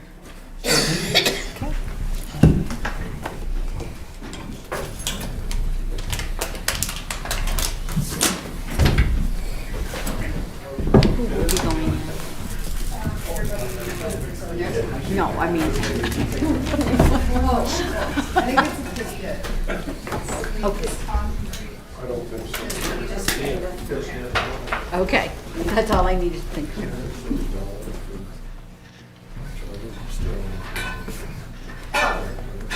So that item has ended. Did you guys be able to hear that discussion? Thank you, Dawn, for attending. Yes, I heard it. Okay, I just didn't want to end the Zoom if you had any questions. They're going into executive session, so they won't. I mean, there's no more action on the agenda, really. I just wanted to be present for the database for the name and if they have any questions of me, so. Yeah, thank you for coming. Sorry about the lateness in getting you that Zoom link. So I'm good to end the Zoom meeting?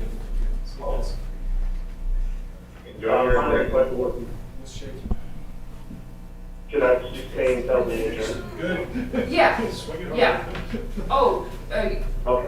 yeah, do you want me to leave it live this way, or do you want me to call you the normal way, Daryl, if no one else wants to stay on? You wanna, yeah, if you wanna give me a call, that'd be perfect. Okay, that just will make, it might make the sound better. I don't know how much Zoom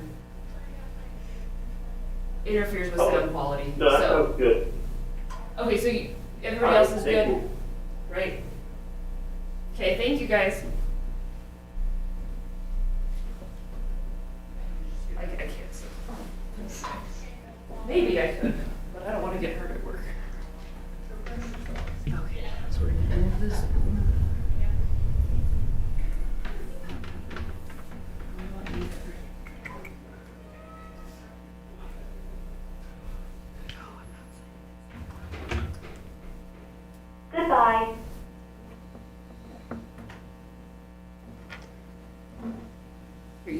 this one.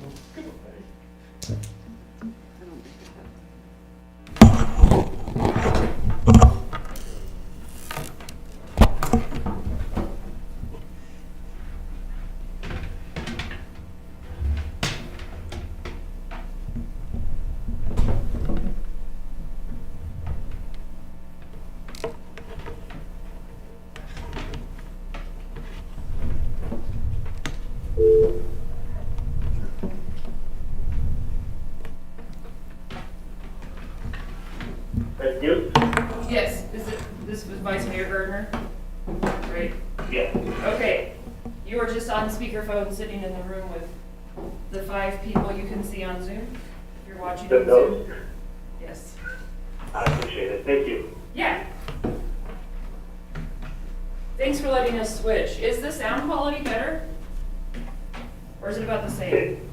It, you know, it's weird. It sounds better, but I don't know if it's because of the position you're at compared to the council.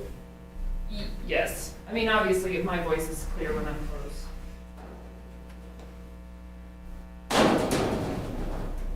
Good point.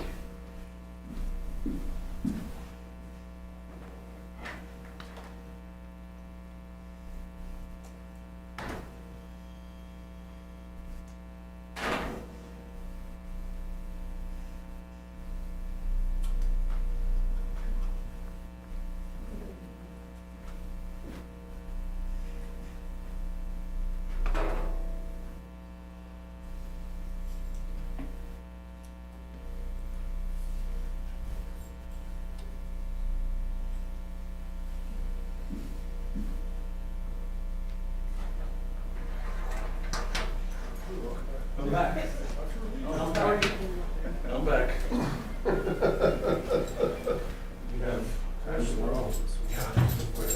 Yes, let's touch base. All right. See where we're at. What time's best? Probably 7:30. 7:30 AM? Whatever. Just let me know. I'll come up. Okay. I'll come up when I come in, it'll be about. No, you're fine. Okay. All right, thanks. All right. Gentlemen. Yeah. 2 to 3 on Fridays.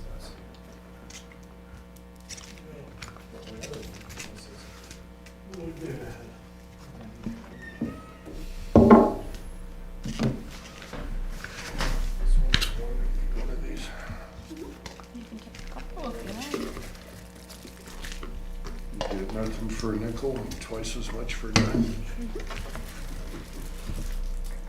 I haven't heard that for a while.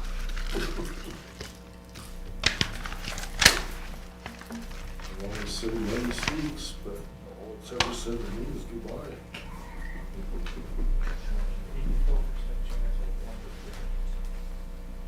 So they were, Tom, they were doing, when we went for Leadership Carbon County to the House, they had a gentleman who would do I called it a dad joke, I think, every day. Oh, And I was like, that'd be fun, we should have somebody at council. Oh, that would You be could fun. lead it off, you could be the first, because you My- got good ones. My kids, though, they get tired of mine. They know all my dad Dad jokes, yeah. I usually can't remember them, but that one I was like, I'm gonna remember that. Oh, I like them. Sometimes you just need a laugh. Yeah, that's true.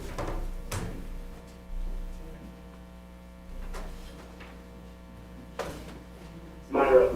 Yes. I enjoyed the dad joke at the beginning of that as well. Wasn't that fun? That was a good icebreaker. That was good. I was like, we really, I mean, I guess, maybe I was telling a council member my idea. Yeah. Yeah. We could talk somebody into it. Yeah. Who's gonna, you guys could have to take turns. You'd have to do some Googling before your turn to do the dad joke. Have a little competition. Yeah, yeah. Every half of the year, see who has the best one. That would be a lot of stress. I don't know.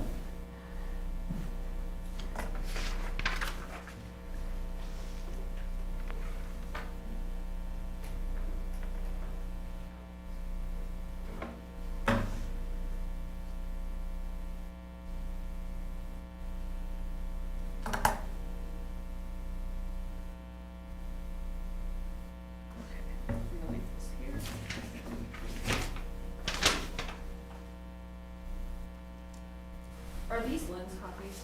Do you know? For her to put on BoardDocs? No. You don't know? Those were left behind either by Rick or Terry. I don't think.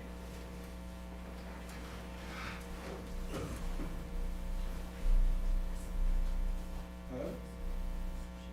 Yeah, she's got, she's not listing some of these others, but she has this back one. Okay.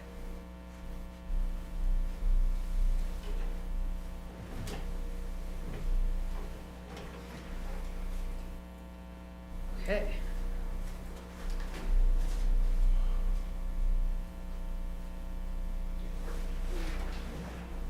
We seem to all be leaving, Councilman Vice Mayor Gardner, we're leaving.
Yeah. It's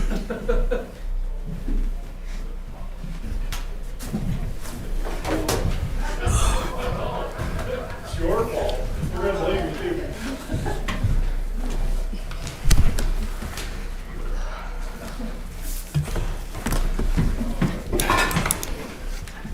The wife said her and all of her relatives down in Florida are gonna be sitting there watching this council meeting. I said, for what? Yeah. Really? Watch an exciting one. Come on. And Councilmember Gardner is still on the phone, Oh, just so you know. I believe. Councilmember Gardner, or Vice Mayor Gardner. Maybe he, I don't know. I don't know. He was feeling pretty sick. Sorry, can you say that Oh. again? I was just confirming you were still on the phone, Vice Mayor. Yes, thank you. Okay. Do I hear a motion to come out of executive session? Yes.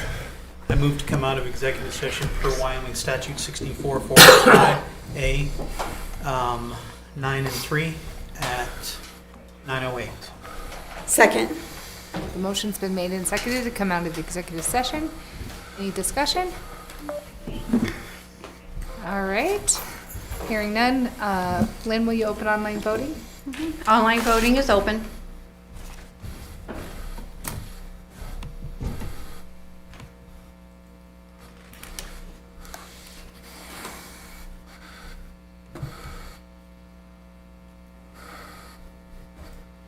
Online voting has closed. The motion passes with 6 yeas and 1 abstain. The 1 abstain is Vice Mayor Gardner.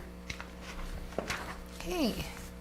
Next thing on the agenda is to approve some executive session minutes of February 18th. Do I hear a motion? Councilwoman Lumen? Move to approve the executive session minutes of February 18th, 2025, regular city council meeting as presented. Do I hear a second? Second. Okay, the motion's been made and seconded to approve the executive session minutes of February 18th. Any discussion? Lynn, will you open online voting? Online voting is open. Hey.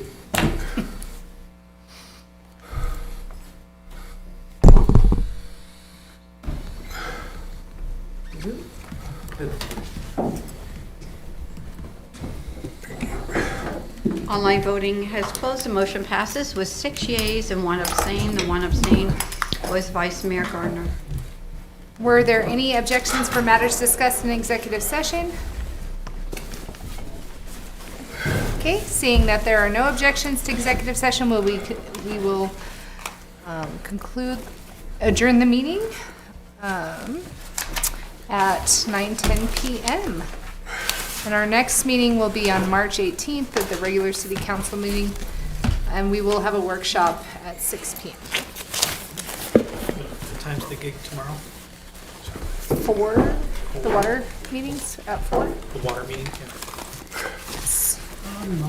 And that's at the